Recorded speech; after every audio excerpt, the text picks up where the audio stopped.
What's going on, nippling buttholers? How y'all doing?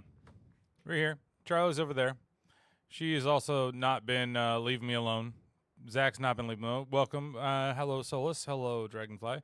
Hope you guys are all doing well with all that fun stuff. What's up, Alex? How you doing this evening? How was your trip to South Dakota? Hopefully you guys had a good trip to and fro with everything that's there. So I figure we're going to talk a little bit about my long-ass weekend, and I'll show you some clips currently around Chicago. Ooh, sounds like fun. But yeah, so I'm fucking beat to all hell, let me tell you. Solus is cool. Oh, what the hell is that bullshit in this chat? No. We delete those messages here. We get rid of that bullshit. This isn't a Raider fucking household. Do it on your own fucking stream. Yeah. How's Geno Smith working out for you, Patrick? How's Geno Smith?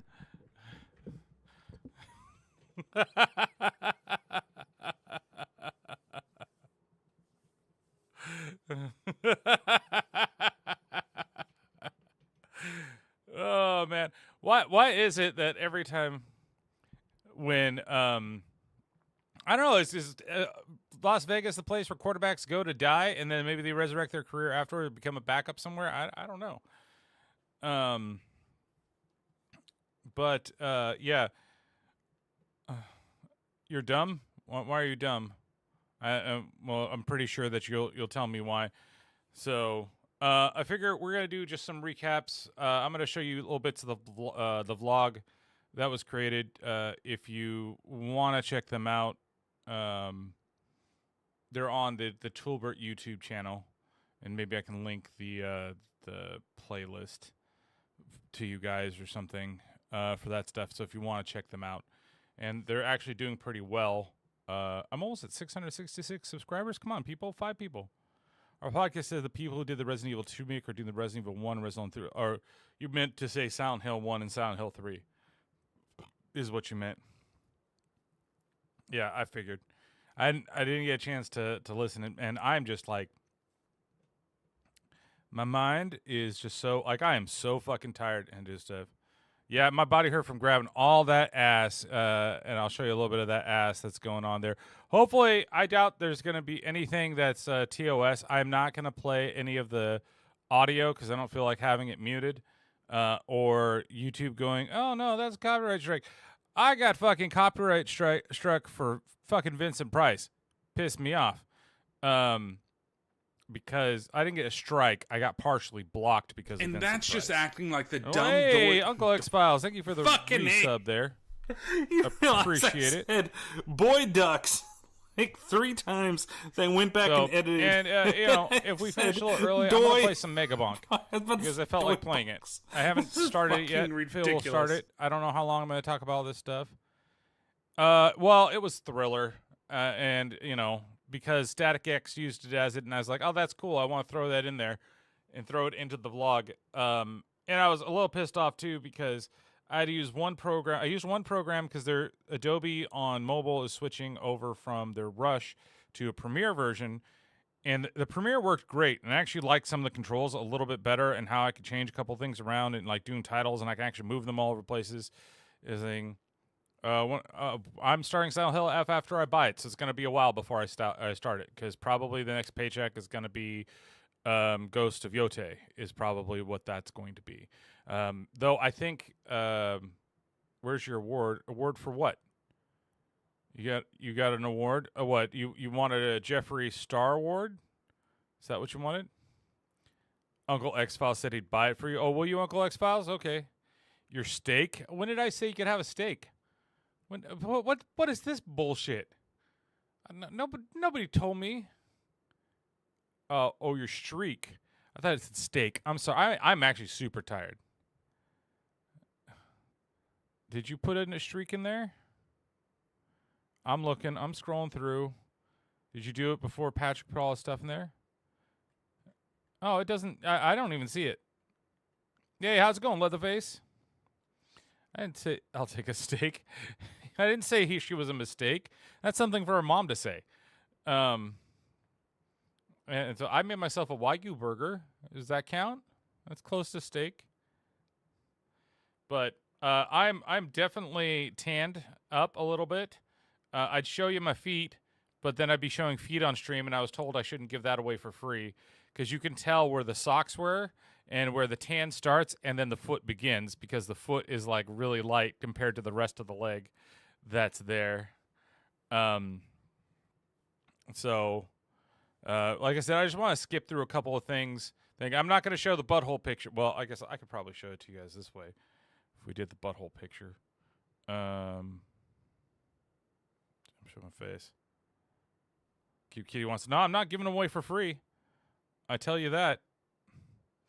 Everybody else saw it. The only person that really hasn't seen the butthole picture was Leatherface Mike. So maybe you do need to see it, Mike. Where the fuck is that thread? One that I don't want to see. Oh, there it is.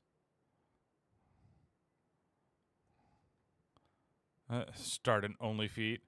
So there was this guy that Alex said really needs to work on his glutes that he had there. It's hard to see with that ring light going. That was there. It says Kyle's a dick on his ass there, and there's like a butthole on his butthole. A flat green ass. Yeah, I know. There was a ton of outfits, man. So you'll see a bunch of stuff. Was that Taylor Swift stars? No, that was just some random dude that was in front of me before. Who was that before? Because Scott and his girl were with me at that point. Yeah, they're the guy. That guy needed to move. So gross. Who was that before? There, David Scott, Venom Waffle Twat, Whipped, Pussy Girl. I don't know. We got keeping adding to it. You have to lie to get him to show them. I see you are doing that with Versus Psychology. No, Twat Waffle did go. Twat Waffle just wasn't staying in the hotel with me. That's all Twat Waffle wasn't doing. I'm gonna mute myself because I don't need to hear myself talk either.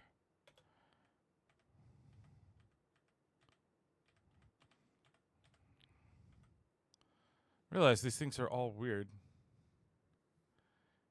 You forgot? You forgot what? Oh, you forgot who it was that day. I think it was Saturday. I could always look these things up rather than ask everybody shit. Again, I'm like working at the speed of slow, so if I sound dumb, that's why. That's totally why. Okay. I know that it wasn't Static X, it wasn't 3 Inches of Blood, it wasn't Machine Head. I think it was Sick Puppies. Yeah, he was too busy cupcaking it. Aftershock. Yeah, that's right.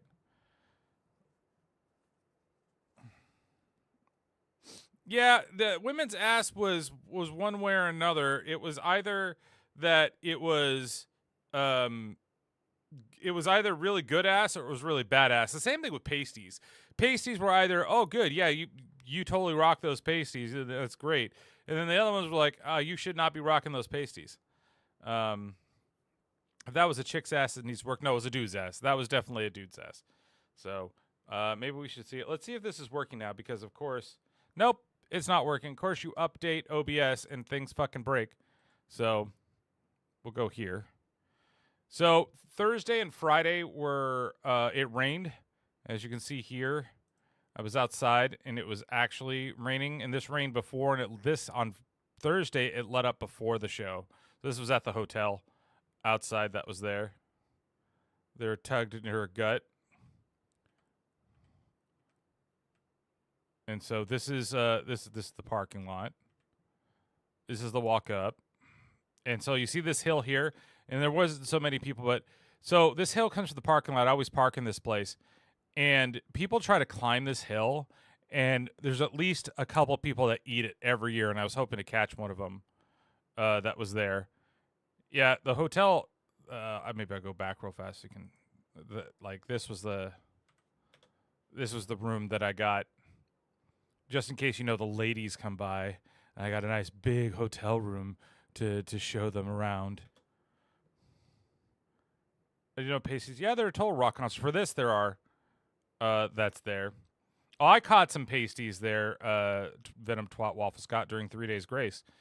So this was on Thursday, and I was so surprised. So this is walking in. I'll skip this for the other times. And there are actually a ton of people that were showing up early on Thursday that were there. I was very surprised that there were that many. And there's the mud that was there. So Thursday had mud, Friday had mud, and Saturday had a little bit of mud. And Sunday it was mostly dry. That was there. And so this is the walk up. I always do this every year. So this is the VIP line. All the plebes on the right. They're all on the right. And me, I get to go through the one, and there's another one. Mahomes threw a pick 6. Oh, nice. This is more on the inside.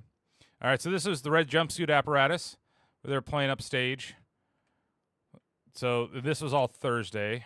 I kind of want to skip around a little bit. I don't want to like just go through every band that was there. They were cool though I had to leave early from it and didn't get to hear the big hit that they have.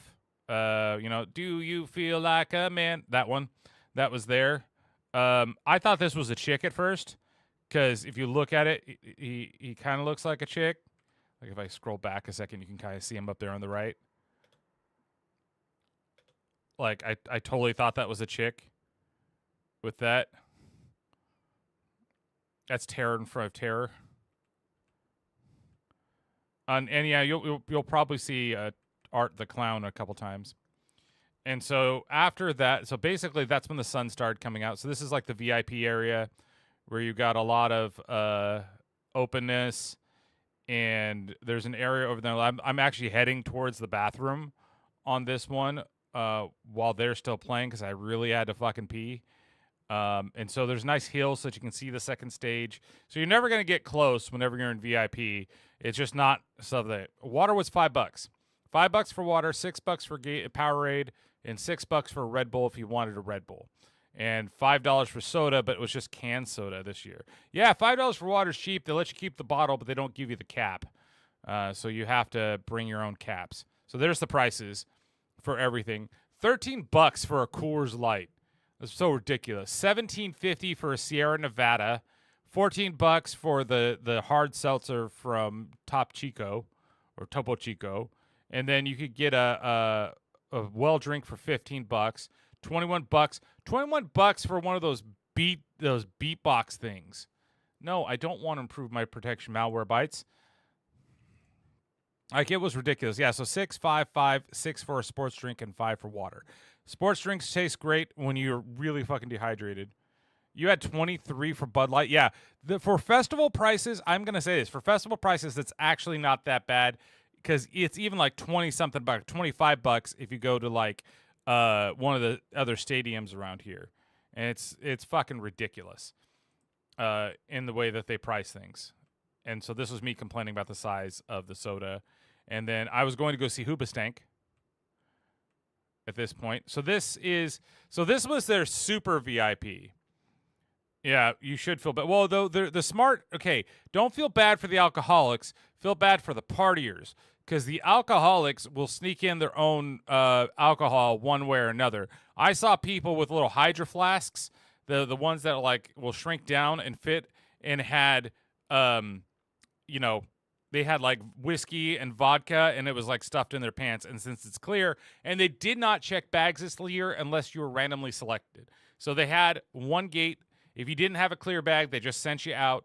And otherwise, they had one like lightweight security metal detector. And if that caught something, then it would move you to the heavy duty metal detector. And then if that was something more, then they would move you to the other metal detector, like the hand metal detector, to decide what they were going to do and actually search you. So they weren't doing any searches at the gate. So if you had those things even in your bag, because most people try to put them in their pockets or put them under their crotch or something, so that way they have hot vodka, then they can do that. But this was the SVIP. So this was the Capital Club thing that did. So this was $2,100 for all 4 days. If you want it came out to, or 24, because it came out to, if you bought it single, it was $800. It was $24 if you bought it as a package early. So this is on the right side of the stage. It's an elevated platform, and the bonus for you getting this is it's all you can eat hors d'oeuvres, I guess, including prime rib, as I was reading somebody said, and all you can drink beer and wine. So you basically have food and drink for the entire festival that you don't have to spend a dime on, and you actually get backstage access because the way that you can get to it and you can move through VIP in this and also in special exits there is because you would tap your RF band on everything and to like let you in so that way people didn't go into the VIP area and get a barrier bottles. Yeah, I mean a lot of people do that, but you could actually go backstage and you could actually watch from the side of the stage on some of the performances that they had. So it's interesting in what it is. Yeah, the armband scan thing, and it was great for me because I left my wallet in the car and I just used my RFID to pay for things. Because last year I remember I was having problems with Apple Pay when there's too many people, then all of a sudden it doesn't work. So, and then everybody brings those air seats too. So, and there's Waldo. I found there were so many Waldos. So here's a good old Hoobastank up there. I wish I could play music, but again, I don't want to get muted for everything. So they were great. I was very surprised. They started off a little rough, but then they came through it and they played Running Away, and really the crowd got into it. And they're like, "All right, we're gonna play something." Oh no, they played Control. And they're like, we're going to play something even harder, even so more metal. If you've ever been in a grocery store's freezer department, you'll know this one. And then they played The Reason. it was fucking great. I loved it. Absolutely loved it. So Hoobastank was really fucking cool. I had a lot of fun on Thursday. And I know that Venom Twat David Waffle Scott did not come because he was like, and then we have Patrick's favorite, directly after them. And there was even some little pits going on in there for everything. We had Bowling for Soup. Bowling for Soup was great. They put on a hell of a performance. These guys are hella funny guys. They started off with The Girl All the Bad Guys Want. Nobody I wanted to see desperately. Yeah, but you paid for a ticket. That's my thing. I pay for a ticket. I'm gonna go regardless. I just can't imagine wasting that. But that's personal. I understand, Scott. I'm just giving you shit.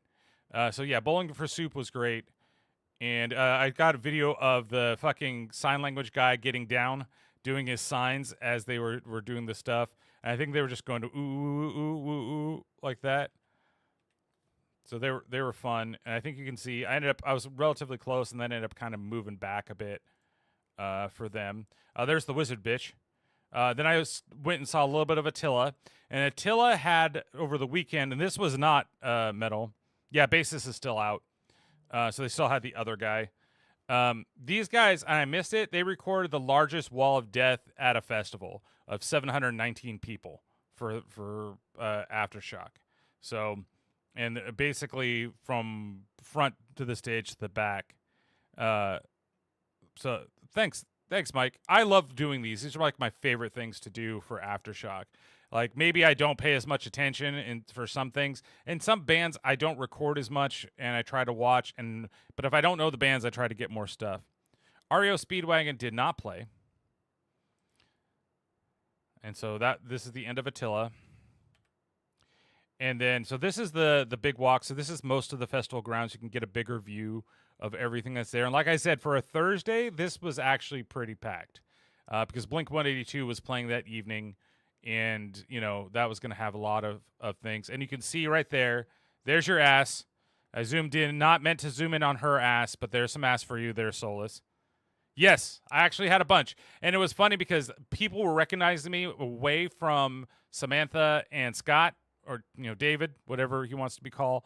And then on like Sunday, there were a bunch of people that were walking up and introducing. Oh, and I forgot to bring my duck. And somebody gave me like a little duck, and even gave one for Scott because they remember Scott from the video as well. I was not there for them to say they saw you eating. Yeah.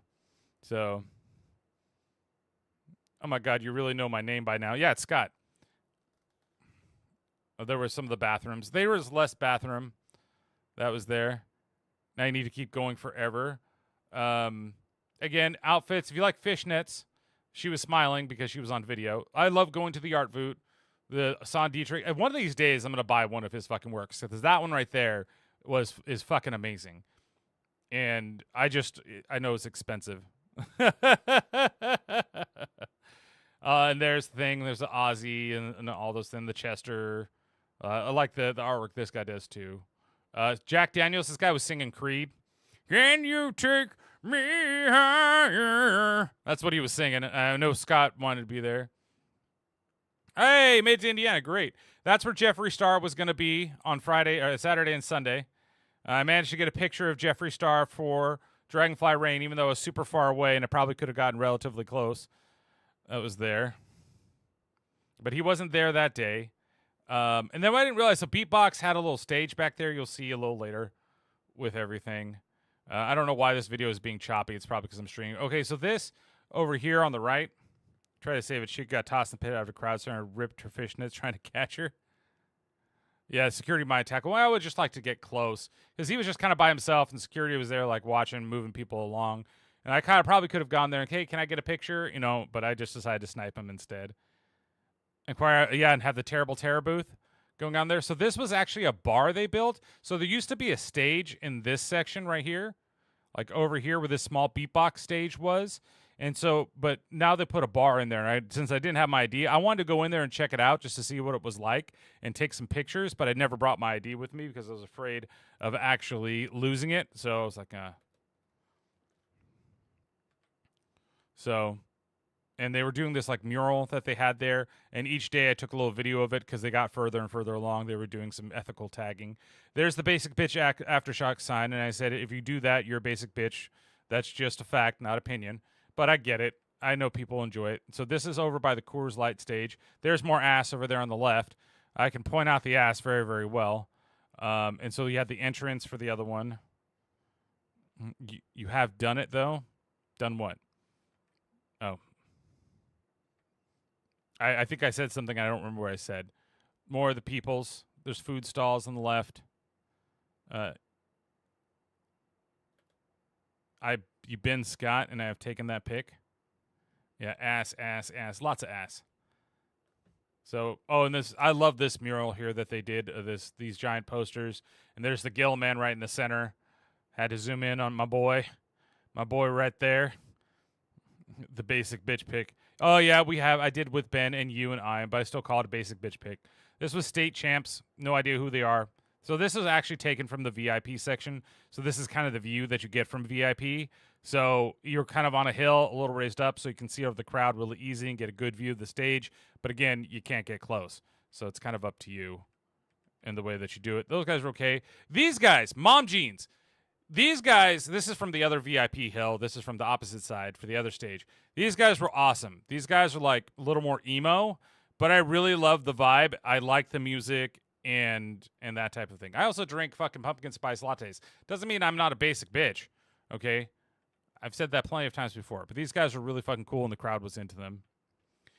Yeah, you would think so, but I think, you can still get there. The big thing for VIP is, to make sure that there's crowd surfers. And I was in the pit for Hollywood Undead. And so we had Hollywood Undead here doing their Hollywood Undeadest of trying to be a rap group but not a rap group, but, a mixture of everything. I enjoyed their performance. And there's one cool thing that did happen during their set. This kid was brought on stage. I can actually probably give you audio for this. Let's see. Hold on. Oh, hold on. Oh, God damn it. I'm going to try on desktop audio. Oh, what's her name, dude? Joe. Joe?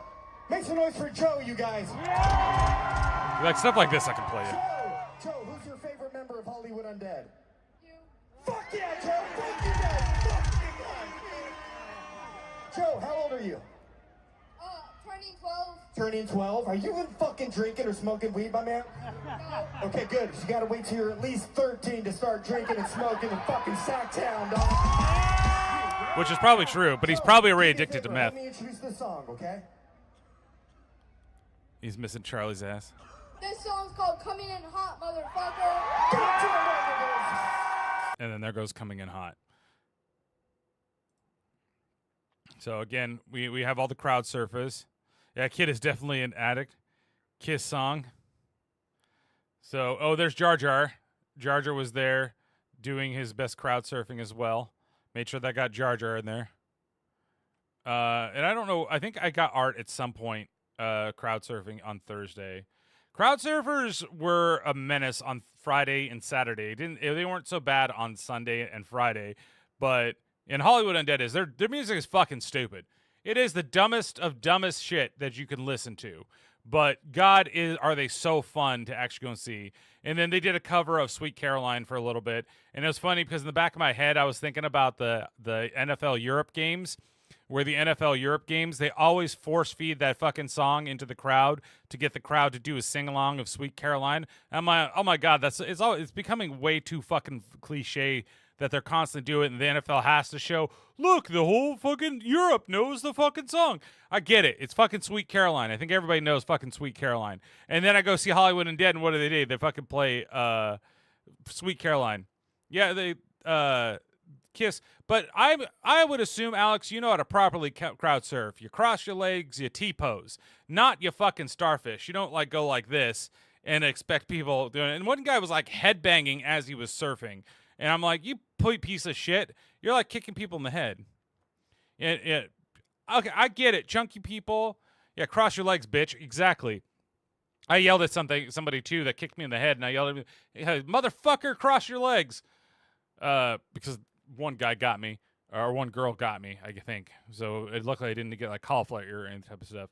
But there are a lot of like thick as brick fucking dudes that, you know, are like 220 pounds of muscle fucking crowd surfing, and then there's really big bitches that shouldn't be crowd surfing either. But so that was cool. And then saw All American Rejects. No.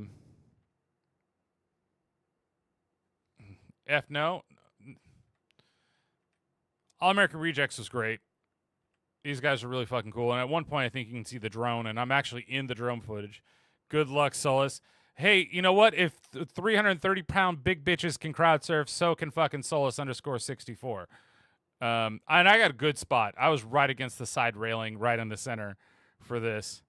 It was cool. I really, really enjoyed their set. And they opened up with Swing Swing.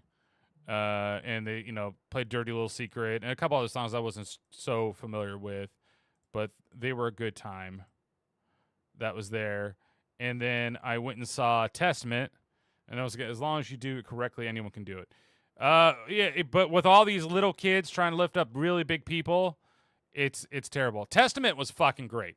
This was my favorite fucking set of Thursday. They blew it off the fucking, like, it was awesome. I spent so much more time at the small ass stage than I did at a lot of the other. I barely was at the main stage at all 4 days. I think we were at the Shockwave stage the most, this stage, and then DWP, and then only the big one for like the enders. There were a couple people that we went and saw. It was at the front because I lost balance trying to lift fat people. That's true. During 3 Days Grace, I lost Mr. Venom Twat David Scott Waffle in there. But, you know, they were fucking great. I had a lot of fun during Testament. And then I made sure that I got some Blink footage because it's, you know, Blink 182. This is the vlog. I always want to get a little bit of the headliners that are there. They were fine. I mean, again, Blink 182 to me, like the hits are fun. And, you know, I do really like Dude Ranch. I think that's a good album. That's very punk. But I also am kind of like in that phase of like listening to their lyrics. Their lyrics are always either like childish bullshit or they're about girls and girlfriend. You're at a big shit like that, and the first 20 rows of people will be carrying a lot of people. Oh, yeah, I got a workout on Friday and Saturday. That was my lifting day. I worked my arms. I did my best Arrow impression of working out for the best. And so I left about halfway through Blink's. No, you can't. You have to also keep your head on a swivel, make sure you're constantly looking around, and you're calling for people. So this is leaving. So this is what it looks like as you're leaving with everybody going out there. A lot of people were leaving. There was Hatebreed on the left stage. They were still playing, but I didn't bother to go check out. Supposedly they had a ball of death where they dropped a giant ball that was there. And then this is what I dubbed Hot Dog Alley. So when you leave the venue, This is where all the hot dog people are that you have out there serving everybody up so that you can get your hot dogs, get your cheap ass t-shirts. Some dude was getting arrested right there. Don't know. $7. Cheaper than last place I had hot dogs at. When I bought hot dogs a couple years ago, it was $10 a fucking hot dog. And I only paid $7 this time. So this was me leaving, giving my thoughts for the end of the day. So that was day 1. And so we go to day 2. There's day 2 for what it is. I caught Freddy Krueger. There's the merch booth, giant ass merch. So this was super surprising because so many times we went over there and there was like no long. $7 for a concert wiener for a diarrhea bacon dog that was there. And there's one dude though that I wish I had done it and I didn't have my wallet with me every time and I should have just brought cash. And he was selling barbecue smoked chicken tamales. And I should have had money and gone and bought one. And I was like, oh man, because they sounded so good. And I was like, that's probably also going to give me diarrhea. But 3 for $10, that would have been better than some of the other shit that I had the other nights. And I could have just taken it back to the hotel room easily with everything. But this is the DWP stage over here in the corner. You're going to see a lot more from it on that day. No, I did not go to Off the Griddle, just because I don't know, I could have gone. And also, this is a different app. Actually, the video quality looks a lot better on this than the other one. Oh, you know why? Because the other one was no, it wasn't. So, Quantic, these guys were okay. Probably not my favorite, but I want to get a little bit of seeing somebody that was up there. But because the main reason we just kind of stopped there. But the main reason was to come over, and this is where it started pouring during the set. $15 for well, I got, so the first day I got so I found this place in the VIP that I went once a day. Once a day I went there, and that was my splurge place that was there. And the first day, because I saw they had agua frescas, and they had bacon cheesy curly fries, and I was like, oh, that sounds pretty good. And it was fine, but it was like terrible nacho cheese on the top with bacon on it, but it was that brick of curly fries that you get at like the state fair. And so and that was like $18, $17 or $18 for it. It was like the cheapest thing on their menu. And I was like, okay, that'll be fine. I was actually really fucking hungry. The nicest thing for me is the hotel I stayed at had free breakfast every day, so I always got breakfast there regardless. They cheaped me out on the cheese. It was terrible cheese. But the agua frescas they had in the first day, I had cucumber. They were fucking top notch. And then the second day I went back for horchata on day 2 here. And every day after I went back for horchata. And it was like a big, like, you know, a cup that was the size of this and pretty wide, like maybe about that wide, like a giant cup of it for $14. So it was like I was buying 3 drinks for the price of one for this horchata, and it was fucking delicious. And I was gonna get a Jamaica one day, and I thought about getting pineapple the other way, but the pineapple I know would have been super sugary because pineapple's super sugary, and I would have been whacked out of my mind. But maybe it would have been good on Friday or Saturday.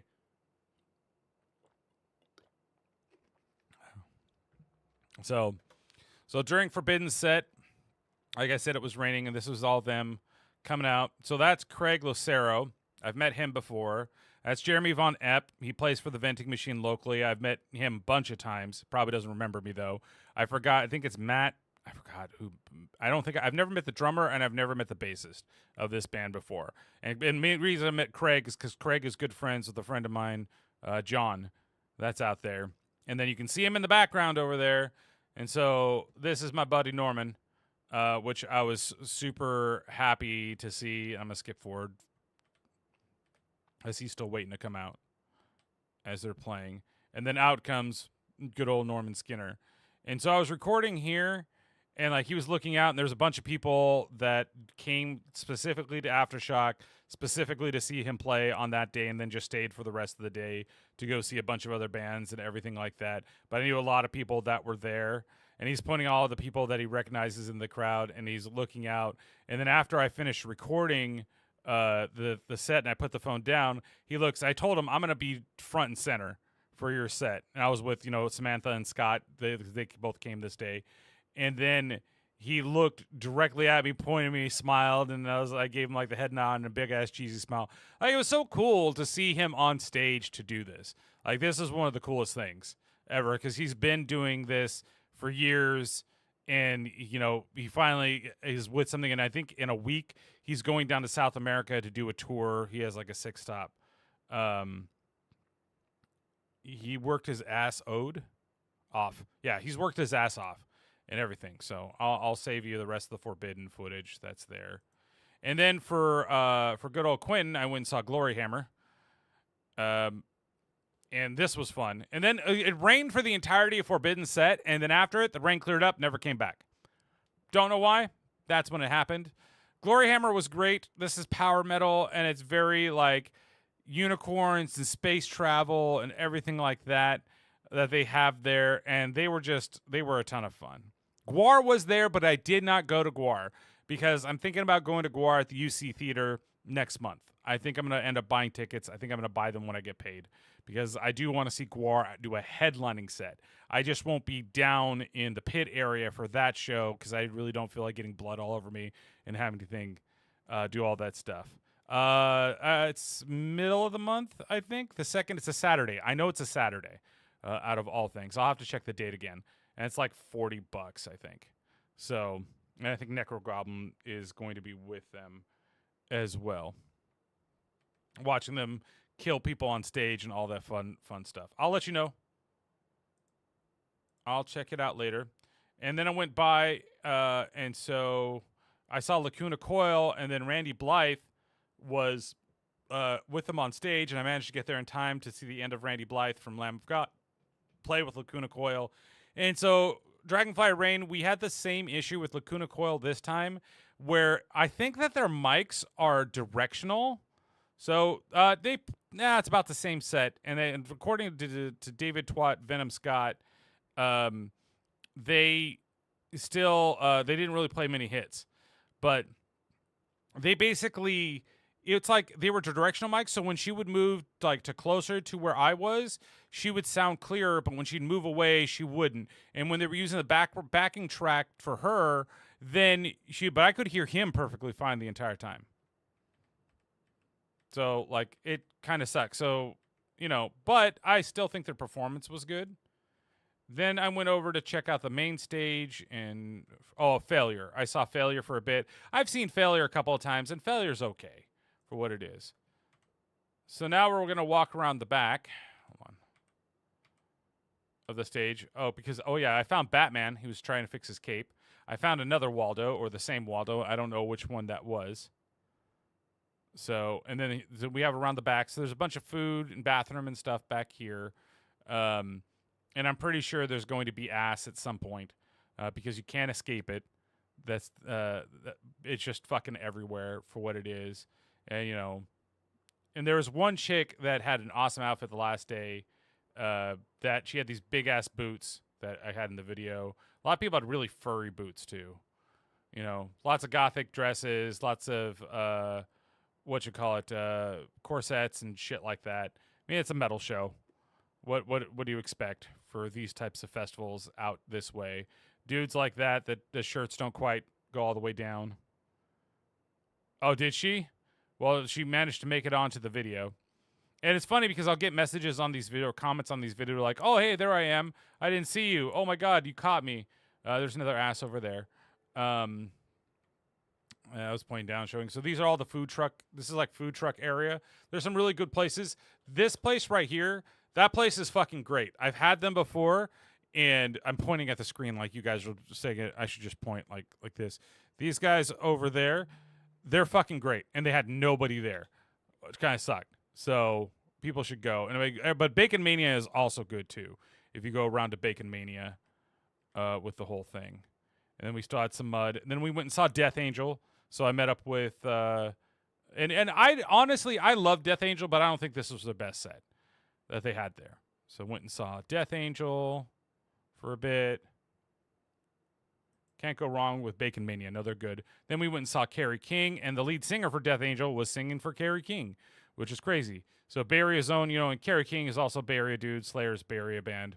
Bay Area-ish, adjacent. Mixture, more Southern California, I guess, if you want to say that with it. But, all part of the same 80s thrash metal scene that was going around. So, and Kerry King was fine. They were fun.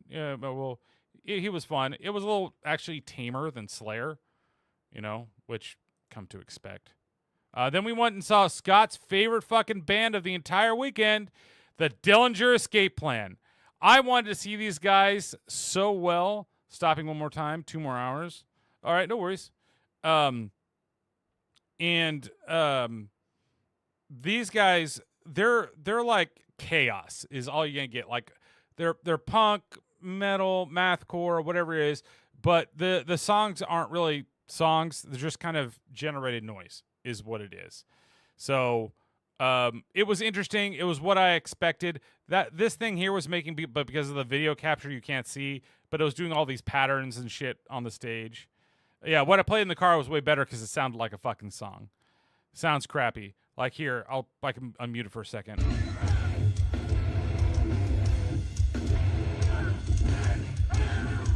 Like that's kind of what you're getting for what it is. And then we went and saw Bruce Dickinson over there, and that was fun. So Bruce sounds fucking great for his age. He's in his 80s. He sounds great, and he can work a crowd, but he moves like an old man, and he looks like I'm grandpa trying to be cool, especially the way that he is here. But he's fucking sounds phenomenal. Absolutely amazing. Amazing. But he definitely moves around like an old dude. It was like when I saw Judas Priest, and why is the name of the singer escaping me? And it was the same thing. Rob Halford. Rob Halford was also moving like an old man last year. So that's all the fun stuff for Bruce. And then we left Bruce. Oh, radio host. Yeah, that guy from Sirius XM. Oh, then we saw Of Mice and Men. And Of Mice and Men was fucking great. I enjoyed their set tremendously. I haven't seen them in years, and this was a fun set, and we watched a majority of it. And at one point, he brought his new kid out on stage, which was fucking cool. And then they tried to do a giant wall of death, and it kind of worked, but didn't. But Of Mice and Men put on a great fucking show. Love these guys. Then I went and saw one of the most fun bands of the entire fucking weekend. There was a giant fucking rubber duck, inflatable rubber duck. I went and saw Ailstorm. Ailstorm is fucking great. People that missed out on Ailstorm missed out on a ton of fun. Last time we saw them in Concord. They are pirate metal, is what they are. And all their songs are about doing pirate shit, drinking, being hungover, partying, and it's all like metal sea shanties that are there. Like, I'm going to just play just a little bit as the get.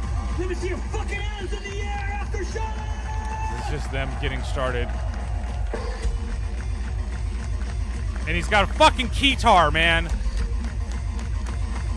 Like, you can kind of hear it there in the background.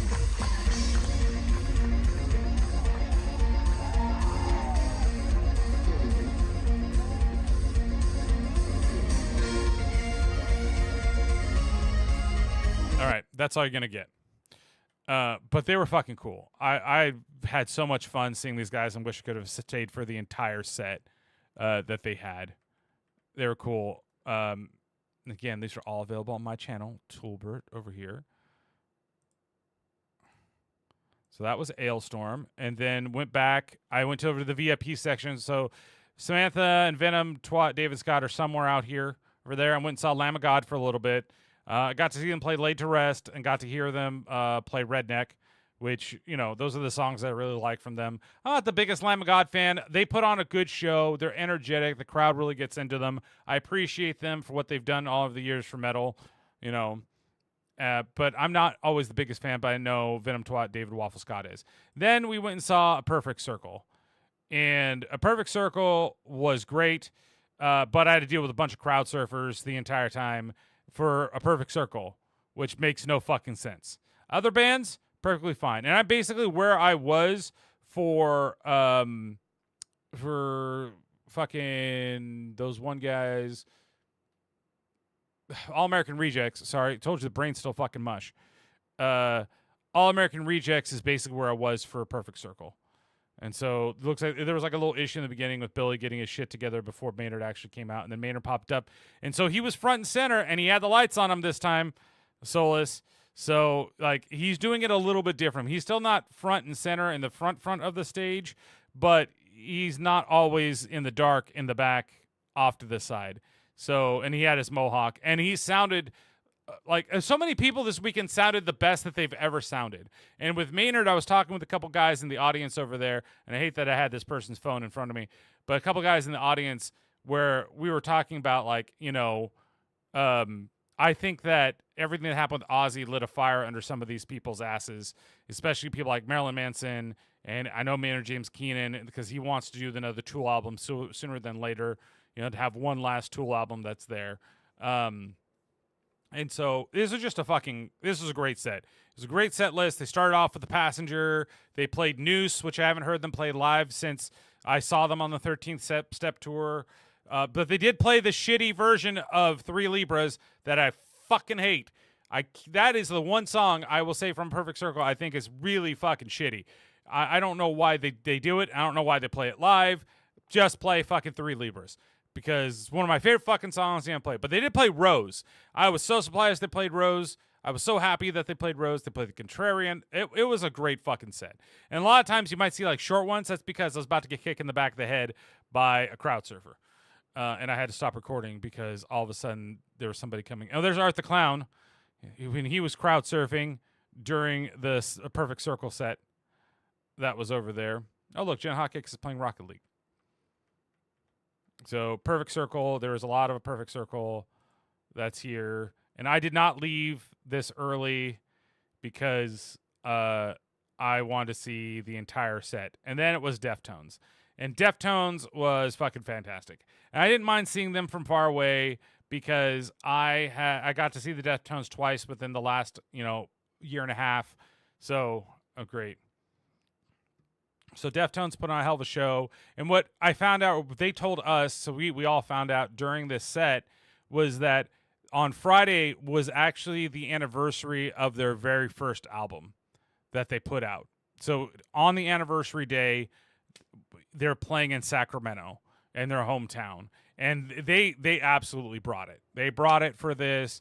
They've been sounding within these last, 3 times I've seen the best that they've ever sounded. Chino's 100% into playing the music again. And because I've seen him before, it seemed like they sound good, but Chino just didn't really care. And that's why he ended up going out and doing crosses and shit like that. So Deftones were great. They played some new songs. They didn't play Minerva, which I was wishing they would play. And then, of course, as we're leaving the place on Friday, as the walk out, then that's when we come across the Jesus Freaks. They happened to be out there on Friday night. They were also out there on Saturday night, but they only skipped Monday and Sunday. So, because Flyleaf was playing on Sunday, and they were like, oh, they're super Christian. We can't hate against them. So there's everything, save you from your sins and repent and believe in the gospel. Like, you can believe in whatever religion you want. You can be religious. And these guys are all hustling, trying to get people to get their rides and going down Diarrhea Dog Alley again. And then there's me at the end of the night doing my recap. Rock music is bad, okay? Rock music is bad. Because it's the devil. Day 3. This is us walking up, almost getting hit by a car. And was this today? I think it was on Friday that we saw that one thing. I always have to do the walk up. And Saturday was fucking packed. Saturday was the most sold out of everything. There's more ass. And these guys, I was a little upset because Lacey Sturm actually came out with these guys at one point. I wish I'd actually been there to see her actually do the performance. But the Scary Kids scaring kids. If you like pop punk, emo-ish bands, they're for you. Oh, this was The Toilet. I went into a porta potty because I really had to pee and I didn't want to walk back to the nice ones. And it's like, you can get likes for gifts 200 likes, get a poop emoji. I'm like, I don't normally take videos inside of fucking porta potties. I did not take a selfie with a porta potty. I am not going to go and put that publicly on social media for me to get hopefully 1,000 likes so I can get a honey bucket bomber jacket. Because I don't want that shit on my public feed. Yeah, and there's Lacey Sturm up there with it. And then we went and saw Nonpoint, particularly for Arrow. They did play Bullet with a Name. So, it's in the video. You do it. You can do it on a cute. See, if I would do a different type of if I had your cosplay channel, I'd do it on that. Maybe I should have done it for the Terrible Terror podcast one so everybody could see the Terrible Terror podcast out there. There was an epic. Nonpoint put on a really good set. They were very energetic, had the crowd super into it. For an early morning crowd that wasn't the Coors Light stage or the Shockwave stage, this was the biggest for this stage, right? I wouldn't say they're the biggest crowd out of all of them for an early opening band, but they had the biggest crowd for this stage as an opening band, as an early morning band. So they were great. They sounded great. They were energetic. Everything was cool. Like I said, I love the joke that they put. They always do this stupid joke when you see them. Like, if you don't know our name, and they go, our name is Corn. And, big laughs.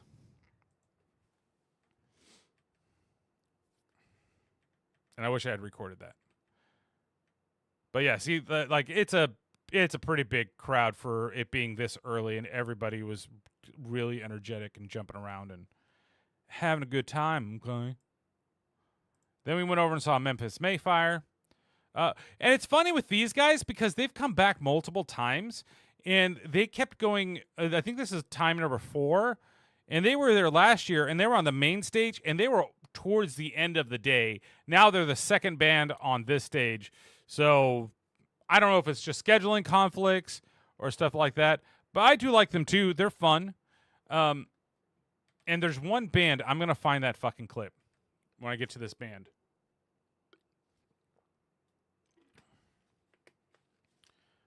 Because I did record them. I'll skip through. I'm trying. And we went and saw Saliva. So if you don't know, with Saliva, it's a new lead singer that's leading them on, and he sounds pretty good. And they did a good job with their set. But, the main lead singer of Saliva is dead after he broke ways with them, and it was because of the health complications that he had with them. Yeah, the singer of Saliva died within the last couple of years. So he quit the band because of his health. And then, they wanted to continue on, so they got a new lead singer with everything. And so they played Disease to start the set, which I was like, what's the other hit besides Click, Click, Boom? And it's Disease. And Disease is a great song. They did a fantastic. And then at one point, let's see if I can get it. For one of the songs, he brought out his daughter. So that's his daughter, his young daughter, and she sang with him in one of the songs, which is weird because it's about kind of being codependent on drugs with the other person. And it's like, it's weird with you and your daughter. And she wasn't bad, but she was a little pitchy for what it was. But it was fine. It was cool. It was a cool experience. And I guess when they did Click, Click, Boom, I think he brought out his son, who was dressed in a dinosaur outfit. And Samantha and myself and David Venom Scott were just ripping on him the entire time that was out there. But then we saw Kitty. Kitty was good. I'm not the biggest Kitty fan. I really wish I would have stayed to the end because I know at the end they would have played Brackish, and that's what I really kind of wanted to see. But they were strong, his Stone Kid. Kitty was great. Yeah, there's a band called Kitty. They're from Canada. They started when they were 15. I have seen them. We want to go see a band. We want to see your kids sing. Oh, wait. I know, it's funny because I was thinking of the Riz Show because they always say that when it's, you go see your favorite band in the world. You're going out there and you're going to see, he always uses the example of Goldfinger. You're going to see Goldfinger and your favorite song, Superman, that's out there. And who comes out to sing the whole song? Fucking, God, why can't I remember? It's Tony Hawk. And you're like, son of a bitch! They sing the whole stuff. Yeah, all-girl band from Canada. But I know that the original bassist is dead of Kitty. She passed away within last 5 years, I think. But they were good. I saw them with most of the original lineup. I saw them in a small ass club in San Jose, California, opening up. I don't remember if Norman opened up the show with them or not, or we just went. I think we just went because I think somebody we knew was opening the show for them, and they were fun. They were fine. It's metal. I'll turn it up.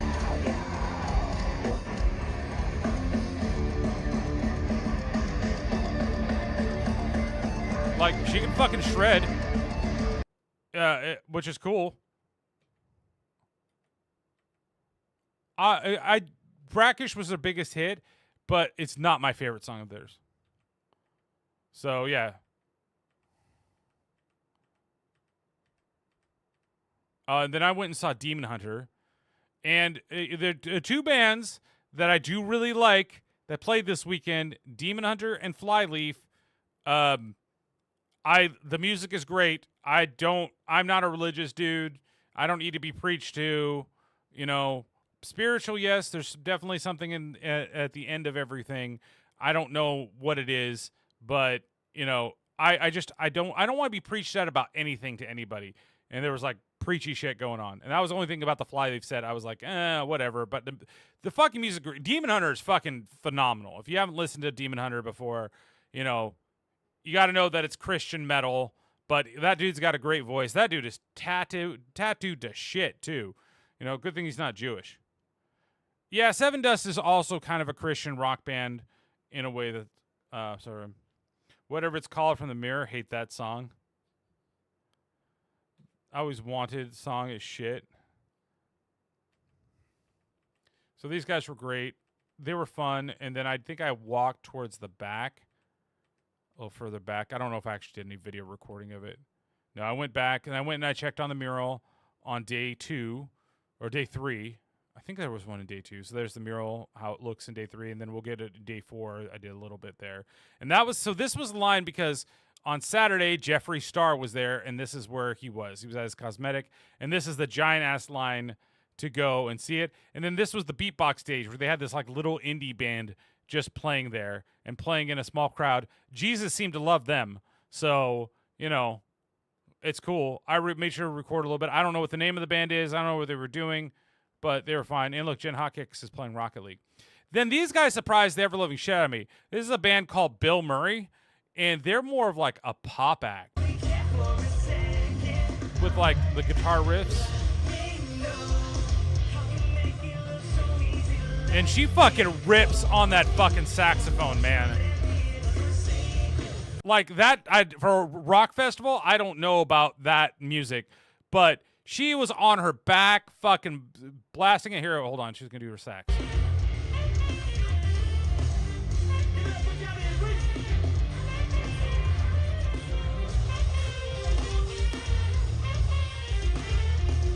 Like, it was fucking cool.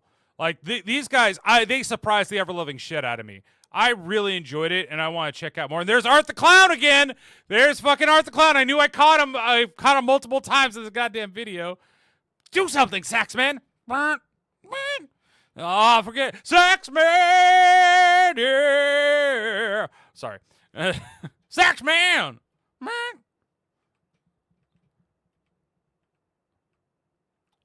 But I love that fucking song. This was Dayseeker. Okay, so Dayseeker. How many of you guys have ever played Brutal Legend? Oh, no, don't keep playing that.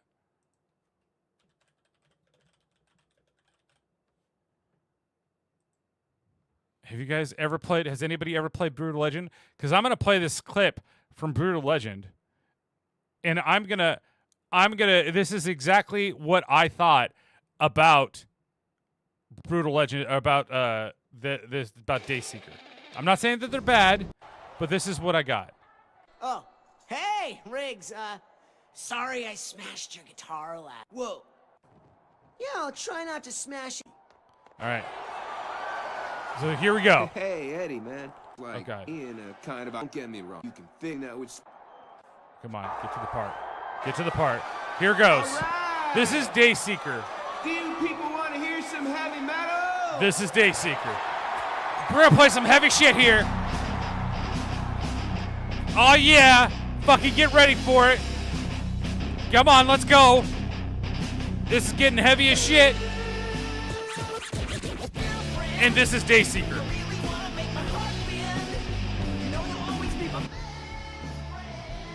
That was fucking Dayseeker. The entire fucking time, it was like, we're gonna do this hardcore thing, fucking these heavy ass riffs, and do all this shit. And this, like, I couldn't do it. And I think they're talented. I think he sounds fucking great.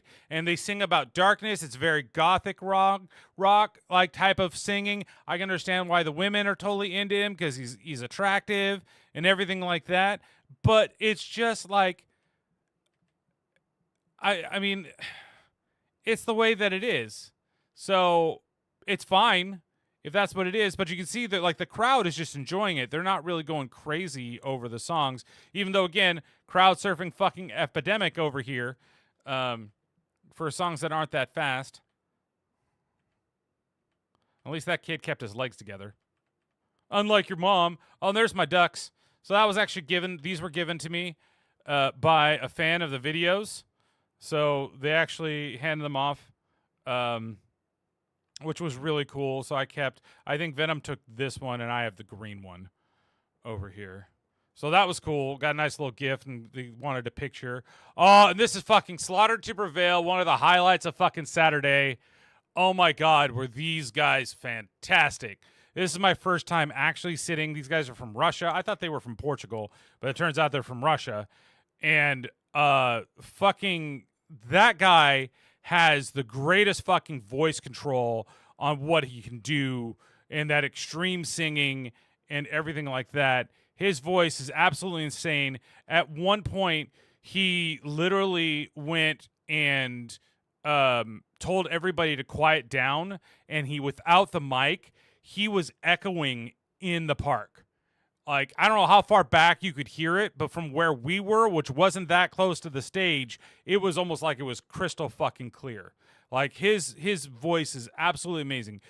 I understand extreme metal and that thing, and he also did some like bare knuckle boxing a while back ago, you know. And he actually had some really cool words to say, which was great. Like, you know, it was just love each other type of things. And you think with this type of music, when you've got, you know, chugga chugga chugga, you know, I want to see if I can get a little bit of him actually doing his vocals.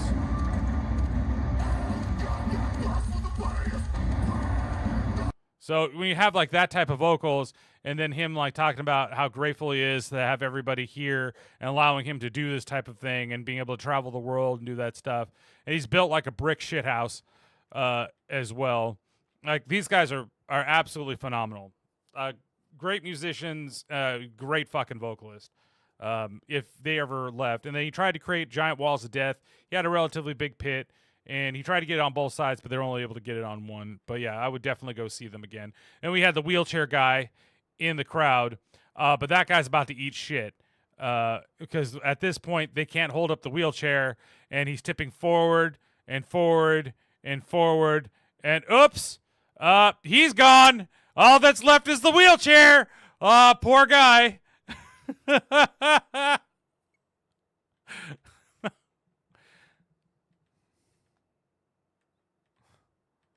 Oh, is this it? This is it right here. This is it. This is it. I want to do this part.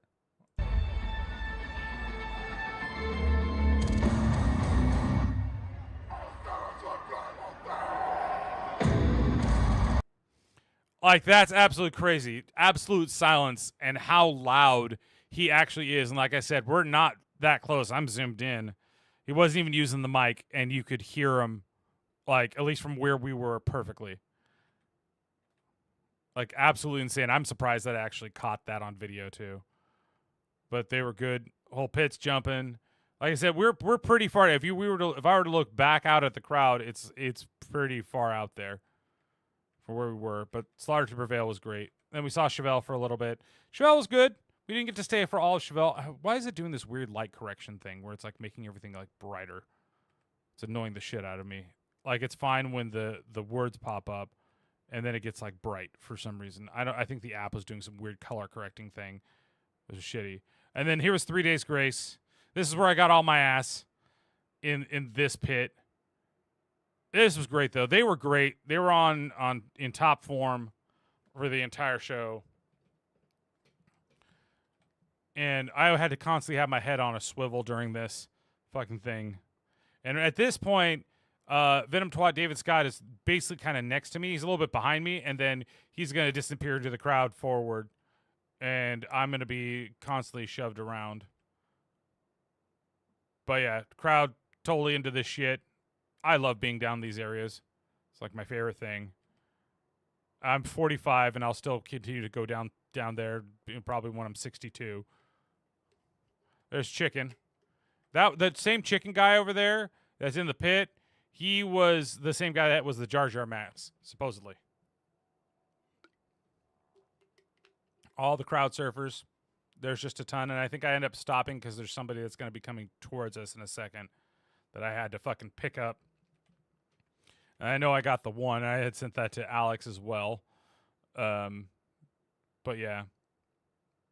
Oh, here comes one. So that's where I had to do it again. And then this lady's going up, and she's all excited.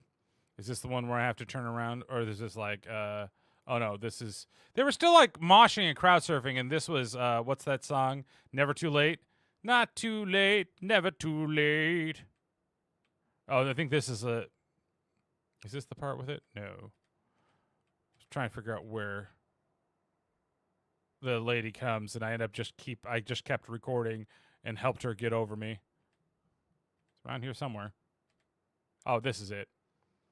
We get fishnets too. Up, here she comes. Up, yep. I'm using my other arm. There you go.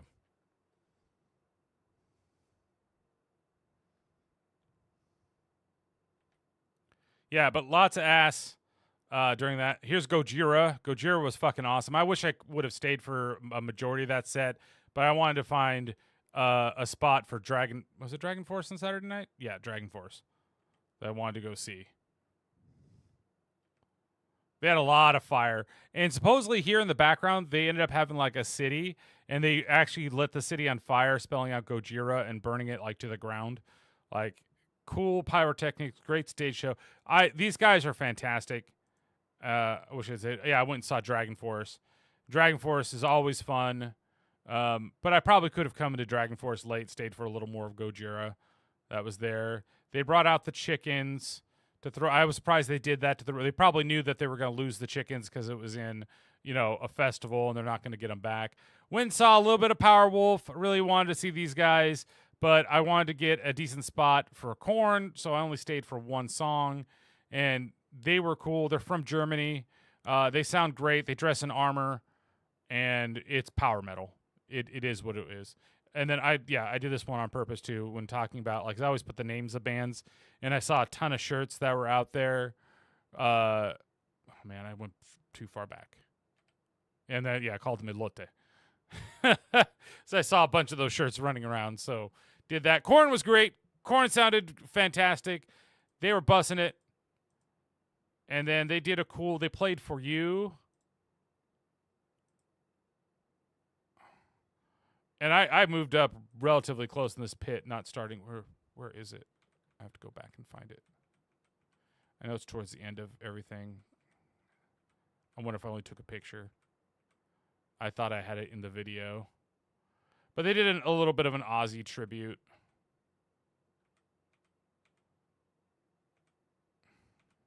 Yeah, here it is.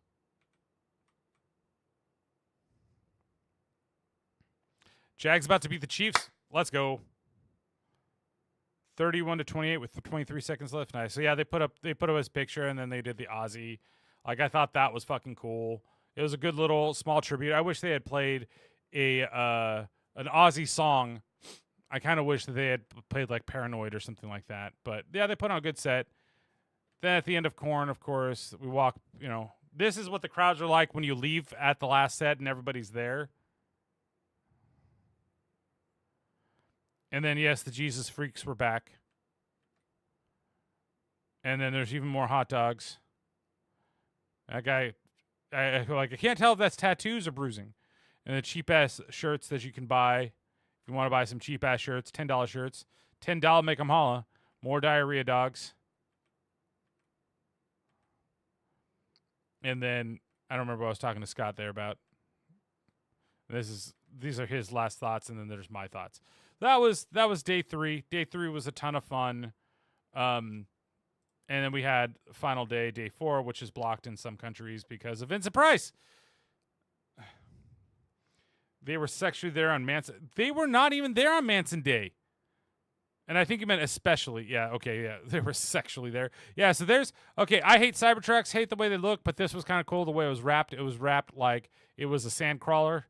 So I'm like, okay, I'll give you this. This looks great.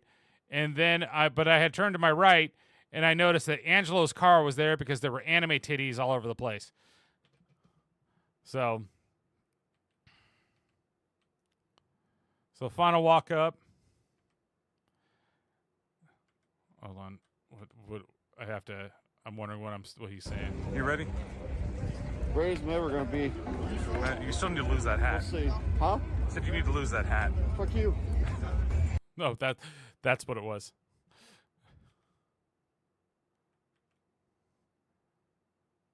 And that guy's wearing fishnet leggings over there.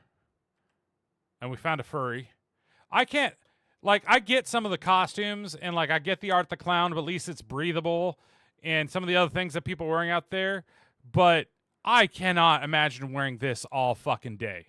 Like, you would be dead. And the people that wear, like, the full-on, like, head outfits, whatever they're called, they're not masks, but, you know, completing the costume, wearing that and having that, too fucking hot. Especially Sunday was the hottest day, but there was a thing. And then, yeah, I found Sam over there. And then this was Static X's intro, and they used Vincent Price for the intro. Yeah, there was a dude in a T-Rex outfit that was there, one of those inflatable ones that have the fan on the inside. But that thing had to be blowing nothing but fucking hot air and acid in him all the time. And when he opened that thing up, you could see he was just covered in fucking sweat. So this little thing was cool, and they did the little thing, and it's supposed to be for, like, the evil disco, and so at the end, it turns its head around. So you have that, and it's all smiling, and it turns into evil pumpkin disco. And then it goes off, and then out comes Static X. And Static X was great. And, you know, if you don't know, you know, Wayne Static, of course, died. And so this guy replaces him, and he wears basically Wayne Static head on top of his head. And so he had to have been hot as fucking shit because he was wearing this outfit. And they're great. They sounded fucking phenomenal. They were absolutely fantastic. Loved it, loved it, loved it. And the only thing I had to miss was Push It, but they did play Loser. Then I went and saw 3 Inches of Blood, and Samantha and Scott joined me. I love 3 Inches of Blood, and they haven't toured in so long, and it was great to see them again. But I know they're not for everybody. His voice is extremely high, like like that. It's pretty high pitched for what it is. And I noticed too during Static X that they were using a lot of Wayne's backing tracks, you know, to get that feel. Then we went and saw Machine Head again. And as much as you can say about Rob Flynn and Machine Head, whether you like them or not, dude knows how to control a crowd. And he actually got the biggest circle pit of the weekend. And he had it on both sides. Yeah, you wouldn't like that. Yeah, and they sing about dragons and dungeons and shit. Like, he had a really good repertoire in getting the crowd to do what he wanted. And it was pretty fantastic. So, and this, you can't 100% tell, but I mean, it's almost at the front. That circle pit was huge for them. It was a big fucking pit, and there was another one on the other side. So yeah, big fucking circle pit. It was great. And it probably helped that we weren't like super close for a lot of things. And got everybody jumping. And a good sized crowd for Machine Head. Oakland Zone. Then we went and saw Sick Puppies, and Sick Puppies almost did the Brutal Legend thing, but I knew what they sounded like, and they were never like the girl band type of like voice. Sick Puppies was fine. I didn't realize that they were from the UK. I, for some reason, thought they were Midwest people. And she's fucking hot. And so, you know, the crowd surfers were back. And these crowd surfers are doing it right. See how they're crossing their goddamn feet or keeping them together and fucking T-posing? That's what you're supposed to do.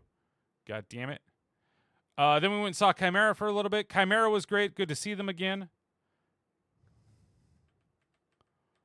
And I guess it's been 11 years since they've been at Aftershock. Okay, so I was focusing on this person. This is the person. I'm going to focus on her shoes in a second. I actually talked to her, too. She had these cool contacts in as well. But when I was doing it, I made sure to zoom in really close because, you know, her butt's kind of hanging out, and I didn't want to, like, focus on the buck. I just wanted to show you the shoes. And they, you know what they did is they reminded me of Cute Kitty's shoes for what they are. So they're like these platform shoes, and this is where her foot is here. She is only 5'3". She was almost as tall as me. She was almost like right. We were standing at the same level, and we were about the same height. Jags won. Thank God. My pick is saved. I knew that they were going to beat the fucking Chiefs. So what are the Chiefs, like 2-3 now?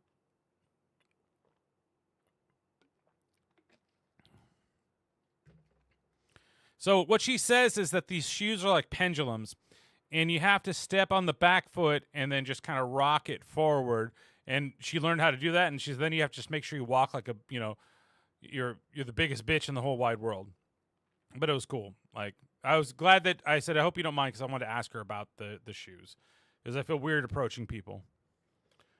Oh, dude, me and Samantha saw her and her boyfriend walk by, and Samantha goes, I would never guess he would be with her. I told her about you, the game that we were the only ones that picked the Jags. Wow. Oh, you missed I want to show you these shoes. Look at these shoes there, Cute Kitty. Since you're back after doing your stop. I know everybody's picks were terrible this week. Absolutely terrible. So, and this girl is only 5'3" that's wearing them, too.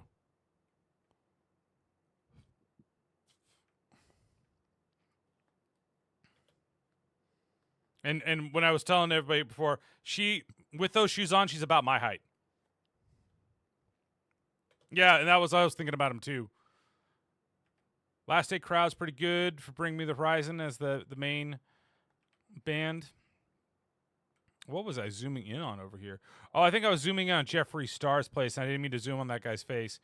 And then I even said here, I'm not trying to film this lady's butt because I'm just talking. I was trying to see how long the line was for Jeffree Star today. And then I was like, oh, then I wanted to check out the thing. And the line wasn't that bad. This was still pretty early in the day. And so...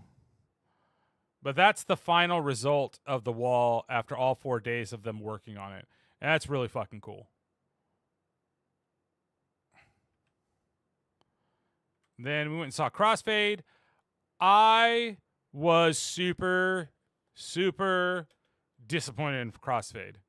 They sounded terrible. Absolutely. As Charles Barkley would say, absolutely terrible. It just was not... It was not good. I almost was debating whether or not to not put it in there, but I'm like, I recorded the footage, so I might as well put them in there. And I didn't even get to hear them play their big song, but like during the chorus of this song, they were just right out of it. Like, it's not bad, but once he starts, I'm trying to get a little bit of his vocal.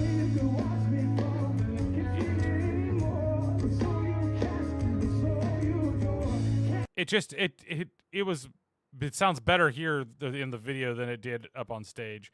And I know that the guitarist was also having problems. Like, he kept going down there and he was missing, and he'd get it working by the time he had to do his little things.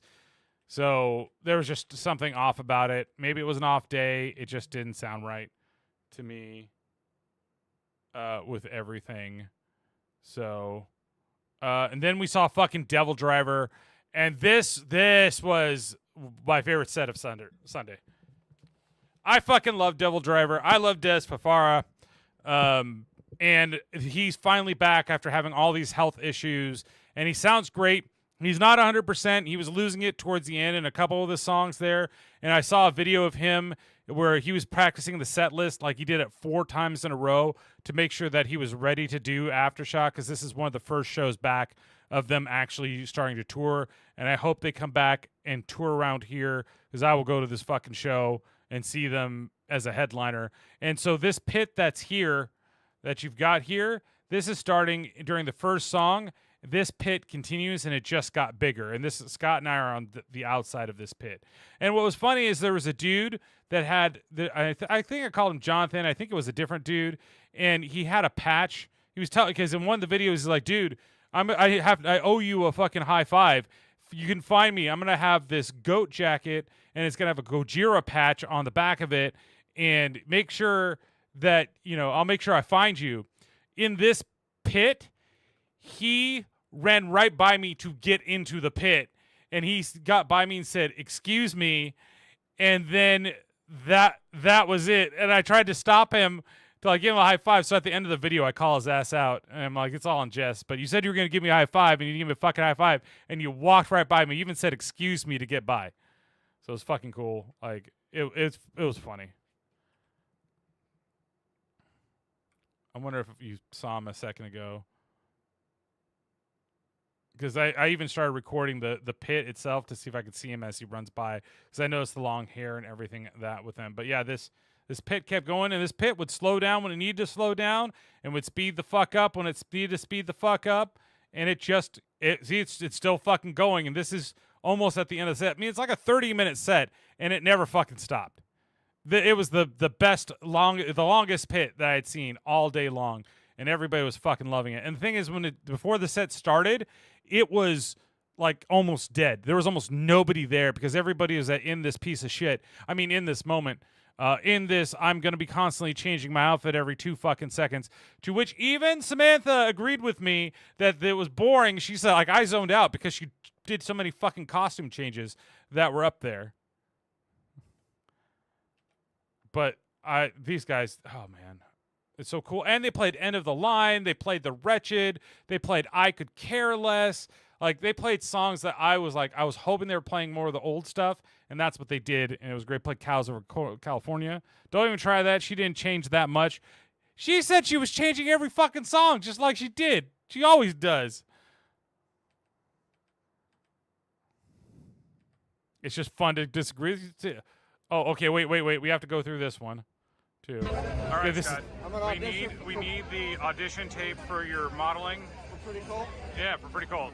Show me what you got.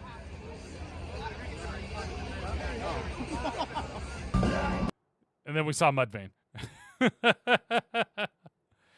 And Mudvayne was great. Mudvayne put on a really good set. I really enjoyed Mudvayne's set. He can't really do Dig that well anymore. I love the new song that they played, which is Sticks and Stones. He sounds fucking phenomenal on that, because it's within his current register. Like I say the same thing about Rob Zombie. And he did the best version of World So Cold that I've heard him do since they've started touring again. And that is my favorite fucking Mudvayne song. And it was awesome to do that. And then he did Nothing to Gain as well, where it got a little weird because, the song's about mental health, and he started like doing breakdown stuff on it. And it was a cool performance. It was great. Going to try and lurk and bumfuck Nori near my signal spotty. No worries, Alex. I know you guys are driving back. I appreciate you being here. But it was fun. I even managed to move up pretty close after you guys left. I kept inching forward. I ended up being behind the dwarf that was there in the crowd that we saw. And later, it's funny, I saw her with her boyfriend, and like her boyfriend's like a nerdy motherfucker. I think I even get Art the Clown at one point. And it's funny because there's another video when Art was surfing, and Chad like pointed directly at him when he saw him in the crowd as he was crowd surfing. I think this was during Nothing to Gain.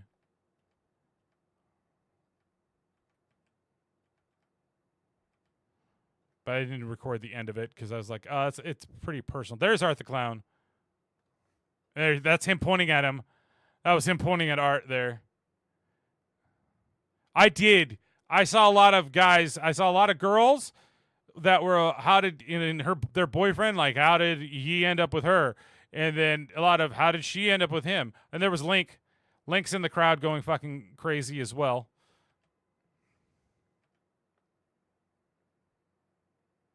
Yeah. Don't you like fucking crowns? Don't you think they're fucking funny?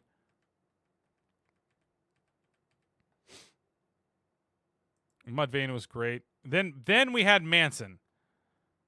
And let me tell you, Marilyn Manson, put on a fucking amazing fucking show. Marilyn Manson has one of the best sets that he's had in years. He is skinny Manson once again. He is not fat Manson or chubby Manson. He had a great little thing of where he was talking about, like, he started singing "I Don't Like the Drugs," and then he stopped. He's like, I fucking lied. I did love the drugs, and the drugs definitely loved me. You know. Come down on Wednesday. We're seeing Devil's Rejects in theaters. Yeah, but she's out in Sac or Yuba City. She's quite a bit of it. You hate that song? I love that song. It's one of my favorite fucking Marilyn Manson songs. And it was fucking hilarious they did. But he fucking came out. Okay, so I don't know what song he played first. But before he played Disposable Teens, he was like, Aftershock. He calls the crowd. He's like, how I missed you so much. They tried to fucking bury me and they fucking failed. That lying bitch, she tried to take me away from you and she can't ever do that. And I'm back, motherfuckers. And then he went right into Disposable Teens. That was fucking great. I was coming back from the bathroom when he was doing that, or else I would have recorded the whole fucking thing. I wish I could have. And he played Tourniquet, which I was so fucking happy because I've never seen him play Tourniquet live, I don't think. And he played a couple really old songs too. I forgot. I know I saw the set list somewhere. I'm good. I can check it in places. I have pieces of Tourniquet in here. Oh, you're talking about the recorded when he was bitching at the people? If you had that, I would have loved it for the vlog. I don't think he played My Monkey. Let's see. Hold on. We can go find out. If I could type, we'll find out.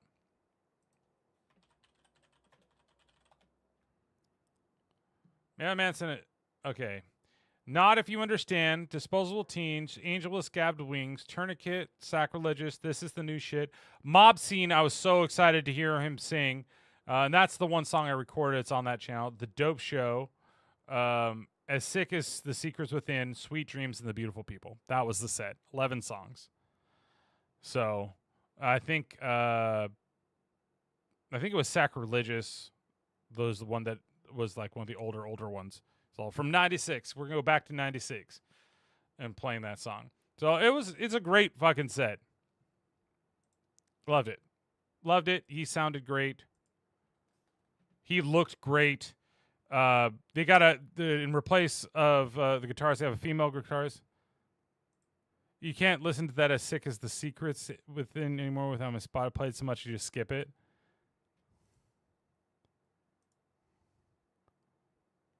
Yeah, she was fucking ripping it, man. She was fucking great. Whoever she is, fantastic guitarist. Like I said, it was a really fucking good set. And then I went and saw Flyleaf. Fly was fucking amazing. She sounds fucking fantastic. She's also pretty goddamn hot, but that's for another thing. They played Cassie. I'm about to rip it too. Gonna take a shit. Okay, have fun. Fucking Cassie's my favorite fucking Flyleaf song. And I know it's about the Columbine shootings and everything like that. But how she can, like, and they did their cover of Something I Can't, for what's that, the 9 Inch Nails song, Something I Can Never Have, which is fantastic. She does a great fucking version of that song as well. Very energetic. Reminds you of Angel. Oh God. But just how, like, she can sing and then she starts like going into her spinning. I know that when I do All Around Me, she does it. If I go back into, hold on, I have to go back.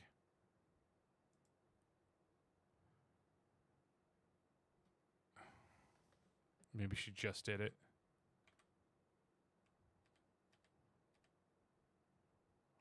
Because she'll like spin and then keep on key and keep singing. Okay. There you go. Just like that. And it's like, how do you not get dizzy Yeah, I know he was talking. He was talking to me about that. And then I wish. So they did play Throne, their Venom. It was the last song of the set, which we would have to stay for the full thing. And I was so tempted to stay for all this because they Bring Me the Horizon. This set is fucking absolutely amazing. The way that they did it.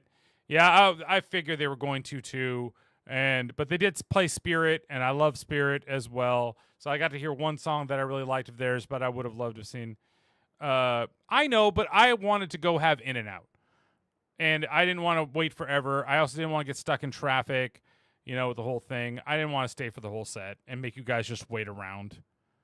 So and we agreed to it, and I don't turn back but like the set was fucking great.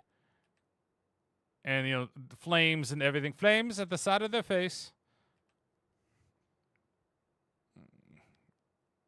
And they had the extra little platform there so he could walk further out. And that's where they had a camera on him and he was kneeling to the audience and telling them that they better fucking get up and mosh or you fucking pussies. But the crowd was super into it. They were a really good closer. Really energetic, really good stage show. Super got the crowd into it. Just sounded awesome. They were absolutely awesome. There's Dragonfly Rain flying onto the stage. And so it was just cool. And he had good odd.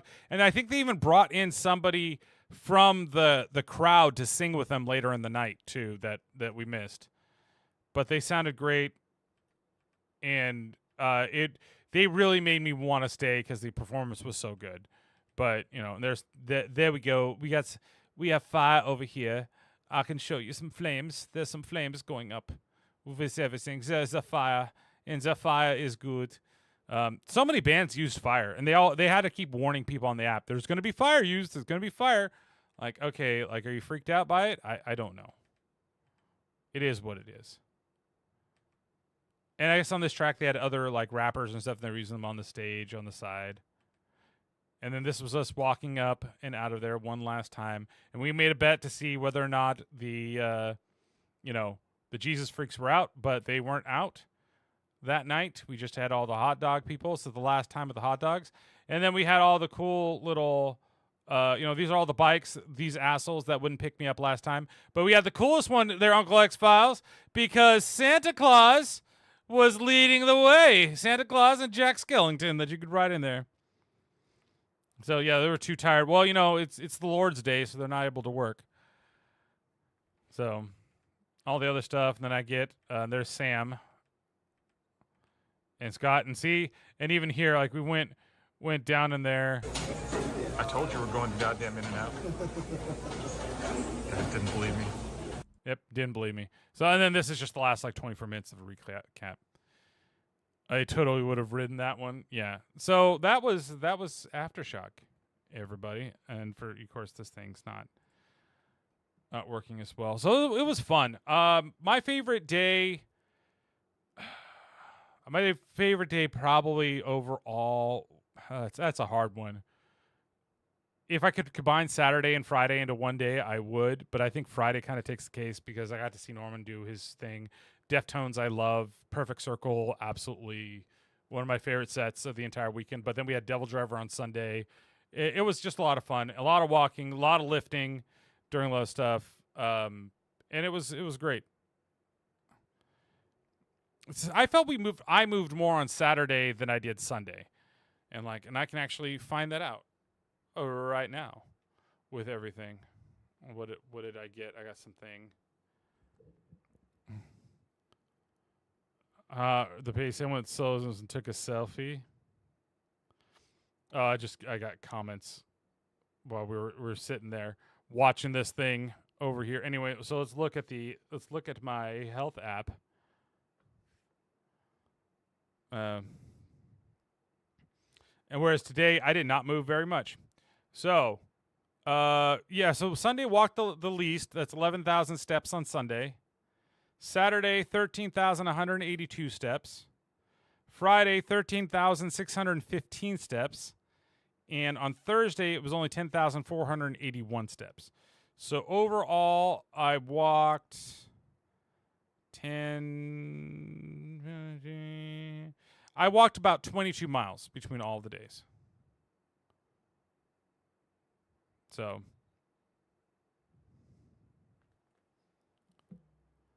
But I also, when I got up this morning, I was fine until I drove in the car and I hit the Altamont Pass, and the Altamont Pass was like, what you call it, was just slammed with people. I don't know what happened. They were doing construction, is I think what happened, and so it just was backed up right when I got to it. And I decided to go that way because it was like the closest one. So we're gonna play a couple rounds of Megabonk. Is what we're gonna do. Let me go over here and change the.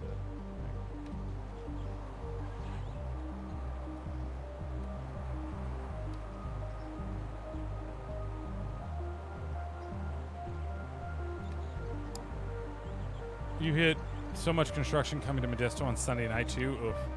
Yeah, it was rough. So Megabonk is like a 3D version of Vampire, what is that? Vampire Slayers or whatever. Hey, resub from Kupo. Thank you so much, Soul Scribbler. Hey, hopefully I've been kept up too much by Abigail. Really? Oh.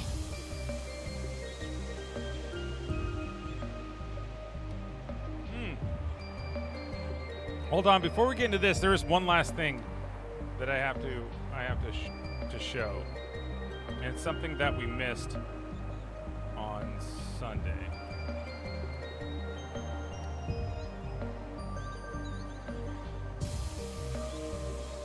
Let's see.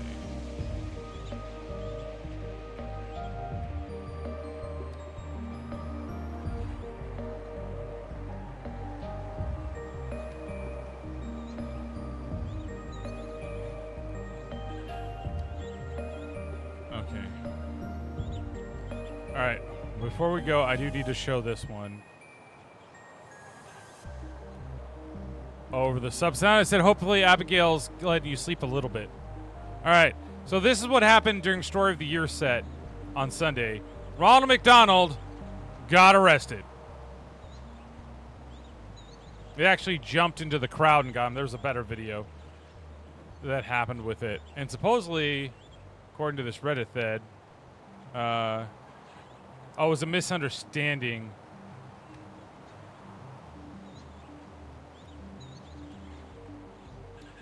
Amount of people claiming they saw a sticker has told them some of the sound, some no one's judging his looks, just kind of could not address the facts. Dressed McDonald. Somebody said he was groping random women, is what they were saying. If he was doing that, she's finally starting to get a bit better at the night. Thanks for asking. Good. All right, so let's play some Megabonk. So I only have 2 characters because I haven't really not done anything yet, so. And so we're going to give this a try. 1 luck per fire staff. Alright. So I can only do tier 1, and I can only do the first one.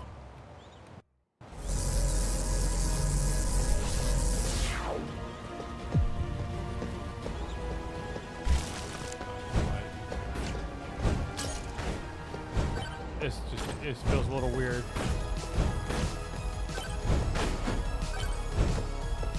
I know that you can open up.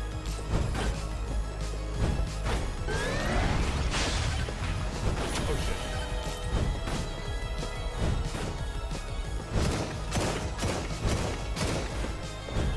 I probably shouldn't have done that because I haven't even done stuff. Put it on TikTok and add that Jet 2 Moon song. Oh. Alright, so we got, let's see what we got here. Regen Tome. Summons chunky rocks that orbit around you, or can increase the fire staff. More power.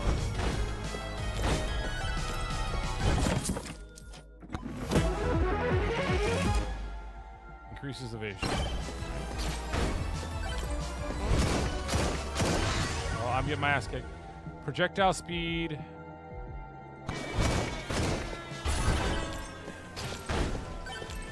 I'm fucking dying, man. Because I shouldn't have let the bush out.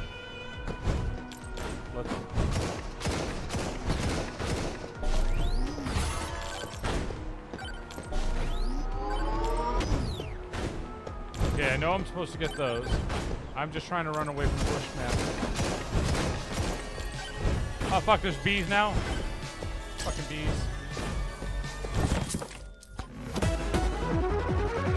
Alright, has your attention. Okay, upon hitting an enemy, clap their cheeks so hard it generates a lightning strike. Okay. Oh god, thank god. Oh fucking A, fucking A. I'm about to die! Cooldown tone.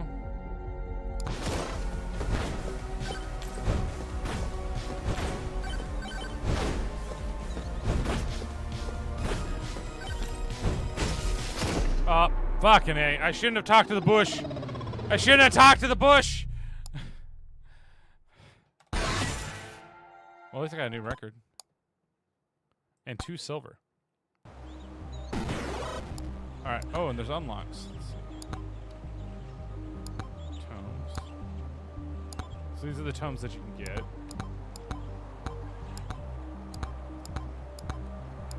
And then these are items. Okay, so then by raising certain things, you get things. And then the characters.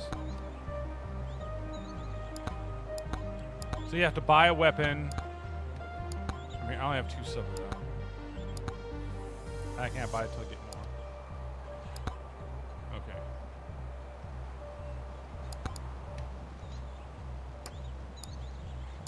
Oh, I can see. Okay. Do we want to try? Let's try Sir Oofy.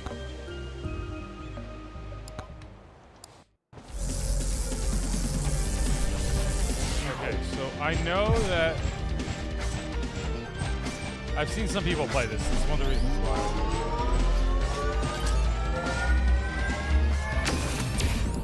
Okay, so these give you bonuses to what you get. So I don't want to do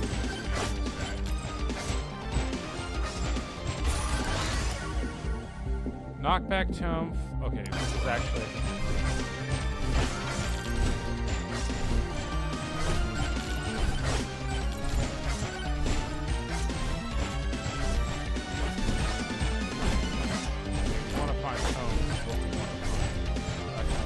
We want a specific tone. Without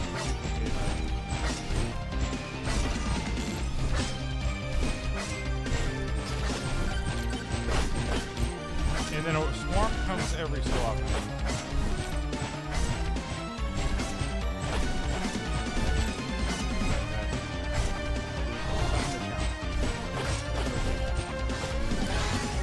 Okay,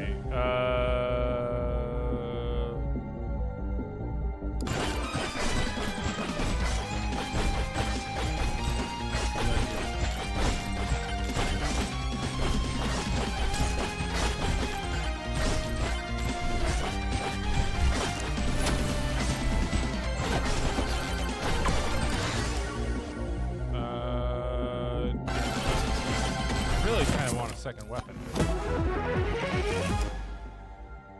Alright, now I'm gonna need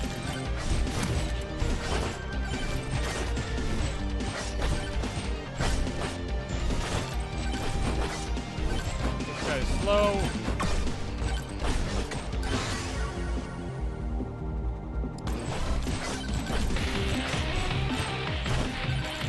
That's what that is.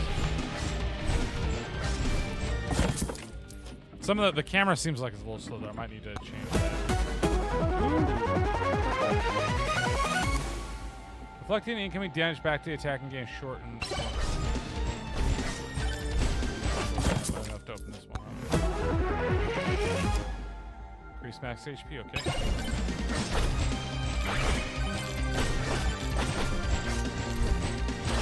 Back here, Mr. Skeleton. Oh, you son of a bitch! You can climb walls? You can climb now?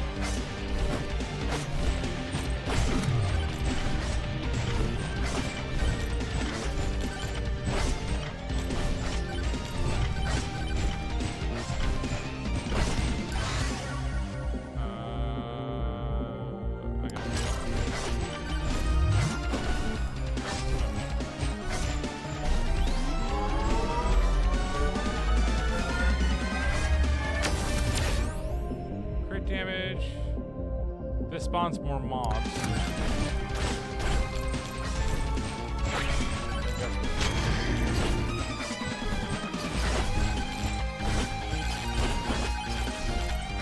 Oh shit, I'm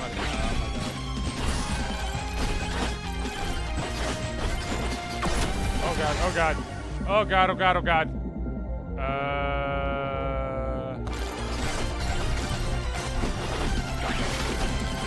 Free cat.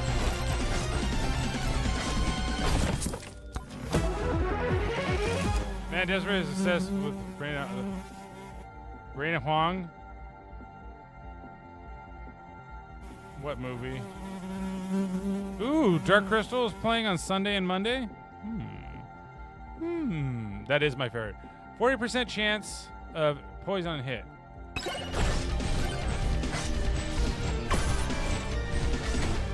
just so slow. Jumping one.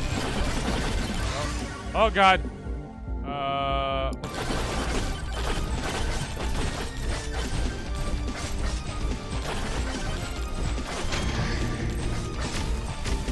shit.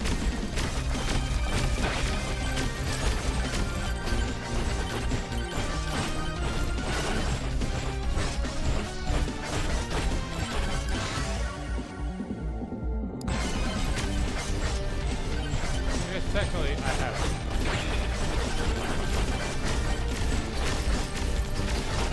Shit, I'm about to die.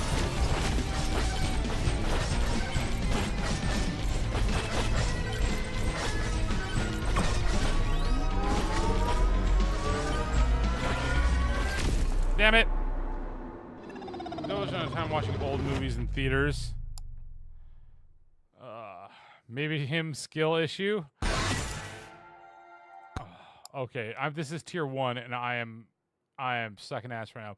But I'm pretty sure that as I get more unlocks and shit like that, it's gonna be better. Well, now I got leaderboards.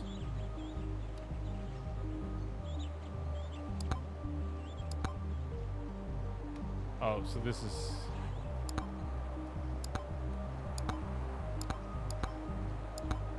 and I think as you play more, you get like challenges and stuff. All right, let's try Fox again.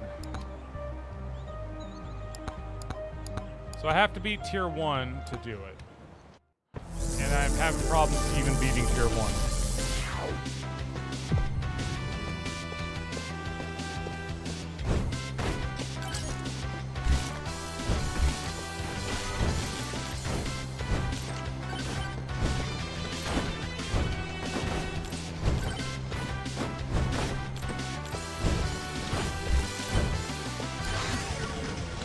Okay.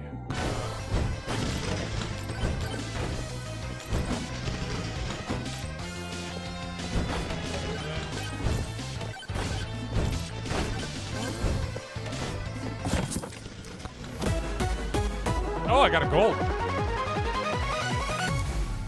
25% chance to have explode, which deals 65.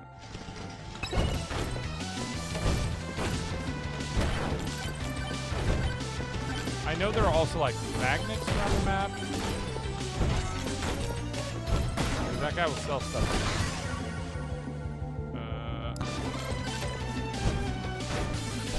Okay, you know what I can tell is that I could easily become like addicted to this game. Lifesteal.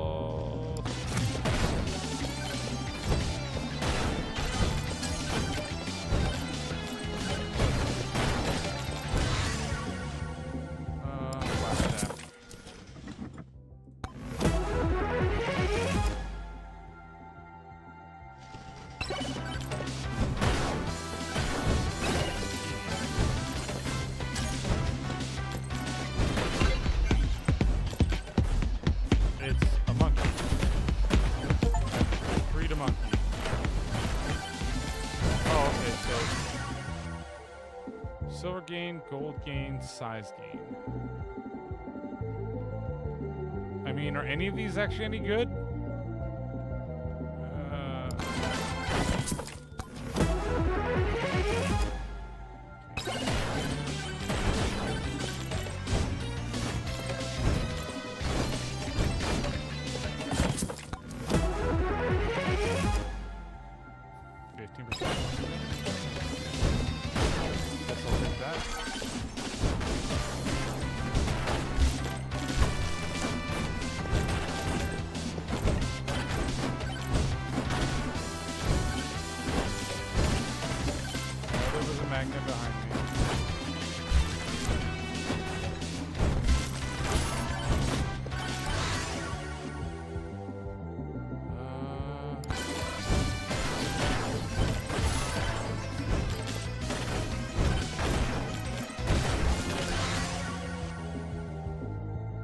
guess I have this, huh?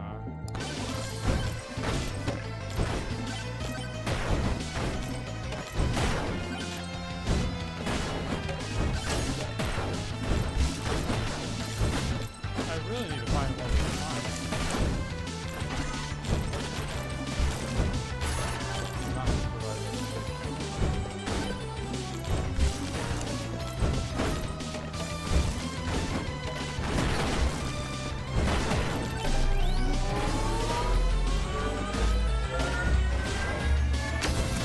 okay.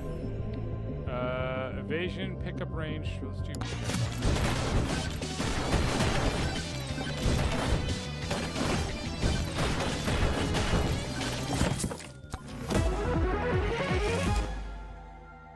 increase evasion.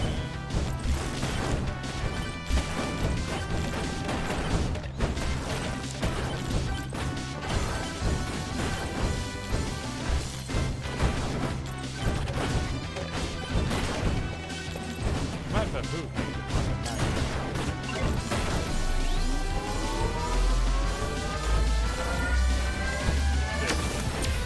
Golem.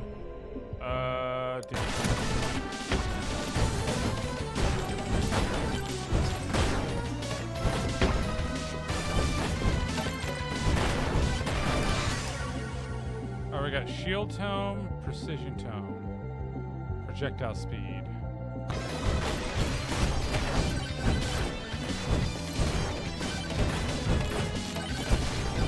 Chunk cam is terrible.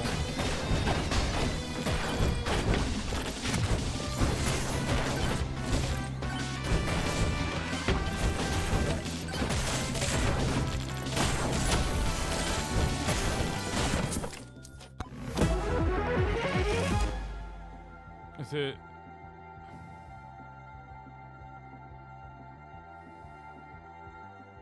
What was the story about? That's the one where there's the Skeksis and the Gelflings, and the Skeksis are trying to get rid of all the Gelflings, and there's 2 Gelflings left in the world, and the Skeksis realize that their time is almost there, and so they're trying to, the Gelflings are trying to destroy the Dark Crystal with the last crystal shard, and the Skeksis are trying to complete the thing to kind of live forever. Oh man, I guess I'll take that. Kinda don't want that.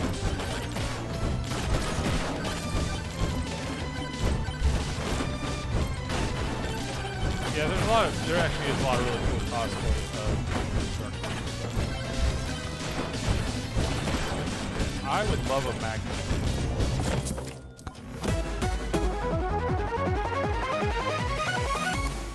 Credit card increases luck by 2% when opening a chest.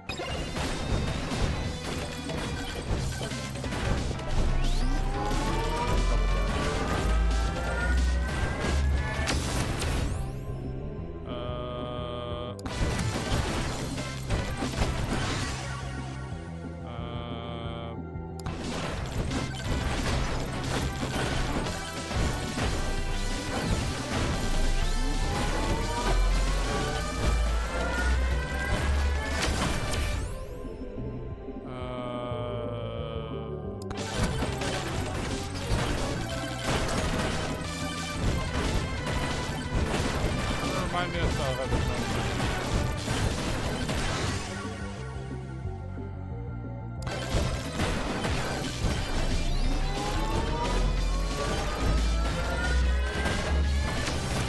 Well, on tier 1s, I'm actually doing better this time.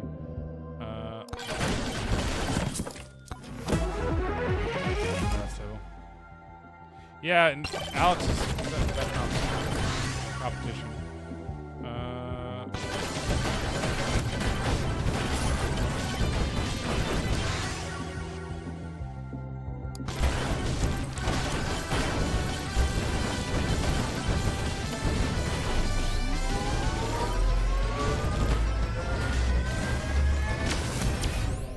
Okay, lifesteal, movement speed.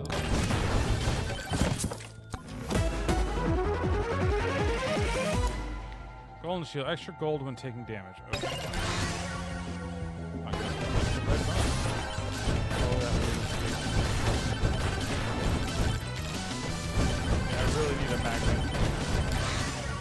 Does anybody remember where the magnet is? Because I sure as hell don't.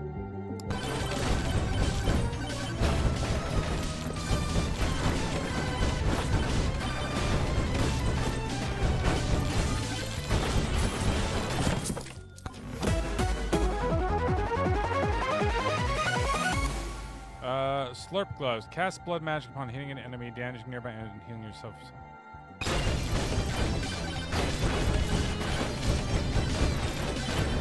I also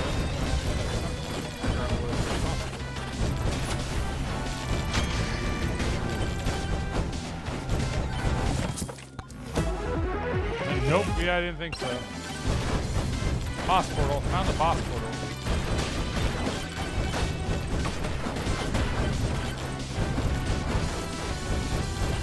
Now that I know where this is.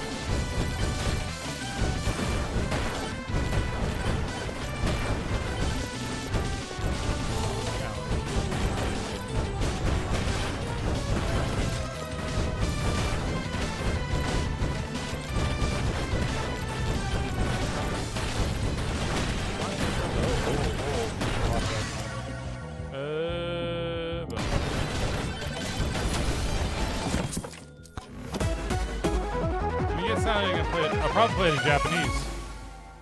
Gain 2 thorns for every armor. Also gain 10% armor.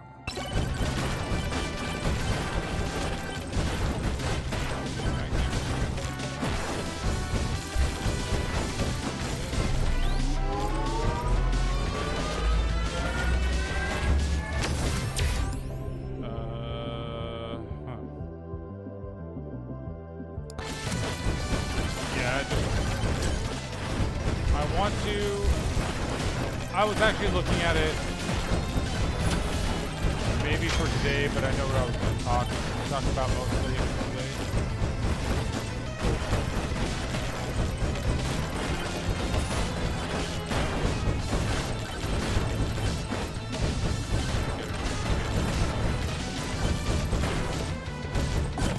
I didn't mean to open that accidentally.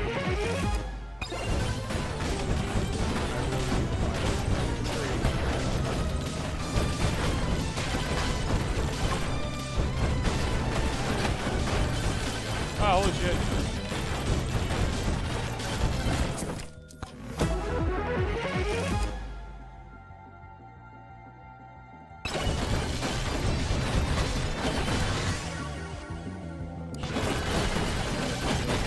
I'm about to be fucked. Not in a good way. We got holy cheese.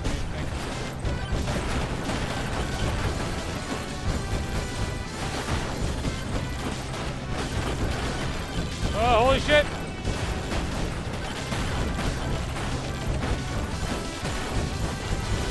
Really would love to find another magnet right now.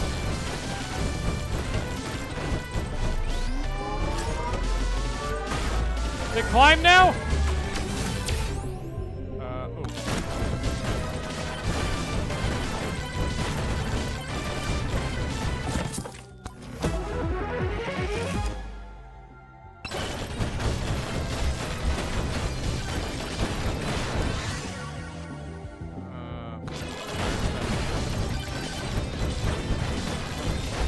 Magnet.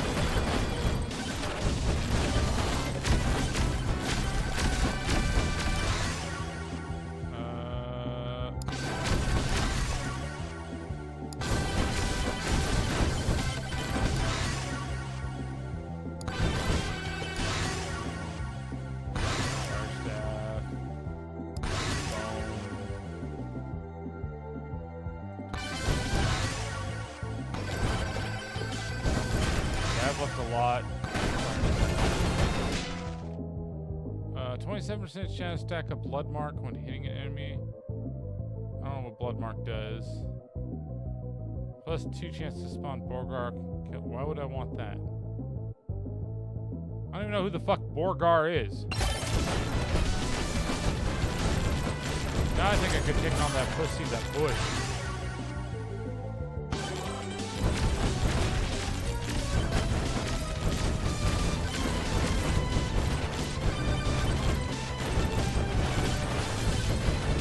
I gotta start hiding.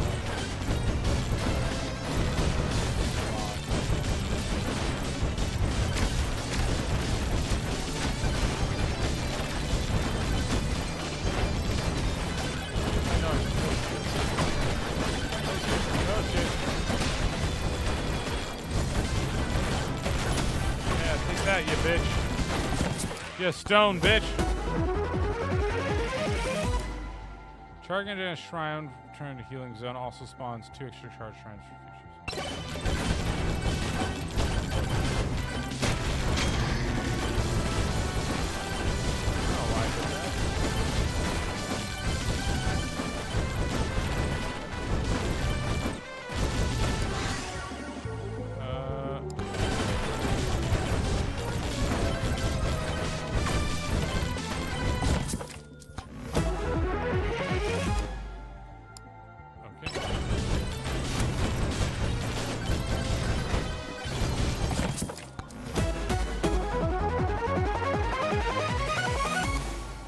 Deal 33% while airborne.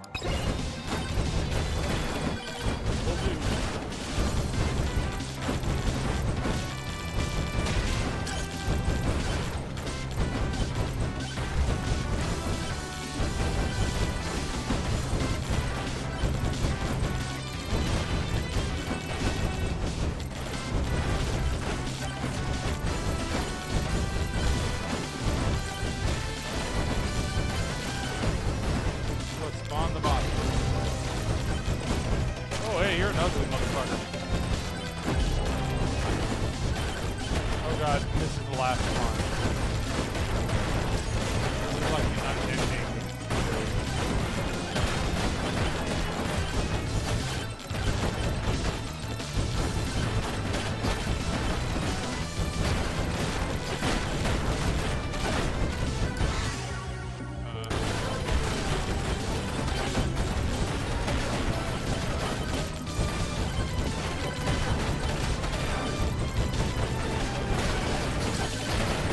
Oh, I'm dead.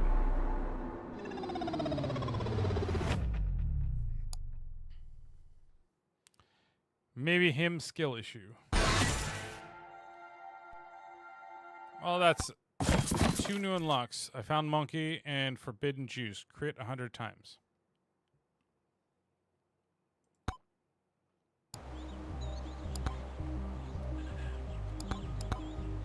Buy banana ring.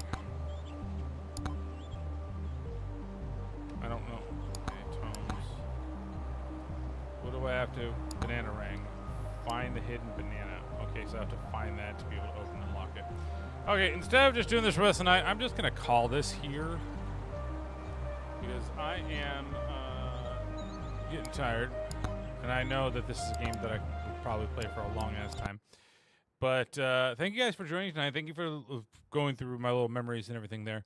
So if you haven't already, follow the rest of Team Farts. Souls_64, who should be back on Wednesday, I believe. No, we're going to see the Devil's Reject, so we won't be back on Wednesday, back on Thursday. Dragonfly Rain, who should be back tomorrow. Q_Kitty, who should be back this weekend, as well as Mr. L, should be back on Thursday. And Jenna Hotcakes, just because. As for me, I should be back tomorrow night, unless something goes down or I'm really tired from being at work, because I know I got to figure out what happened while I was gone.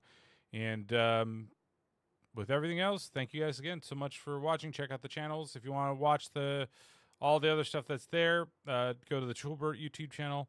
And new podcast is out right now, Malignant, and this weekend should be one on Reanimator. So thank you again so much for watching. Make sure that you take care of yourselves and each other, and you guys all have a wonderful night tonight. And because the things aren't working, I think I have to do this.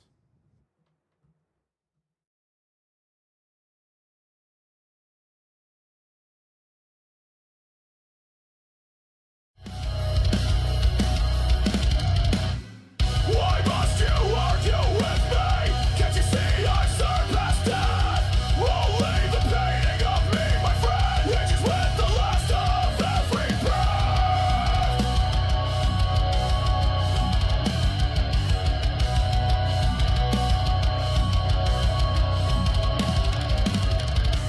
So what of life and love?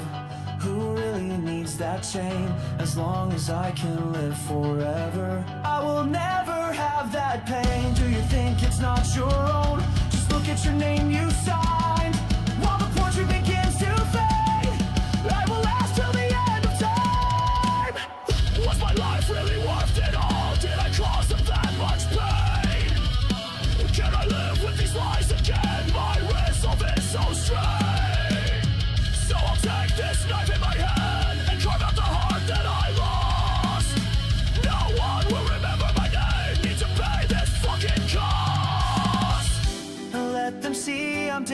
gone, the price I'm now forced to pay, forever lost to the end of time. The portrait of Dorian Gray.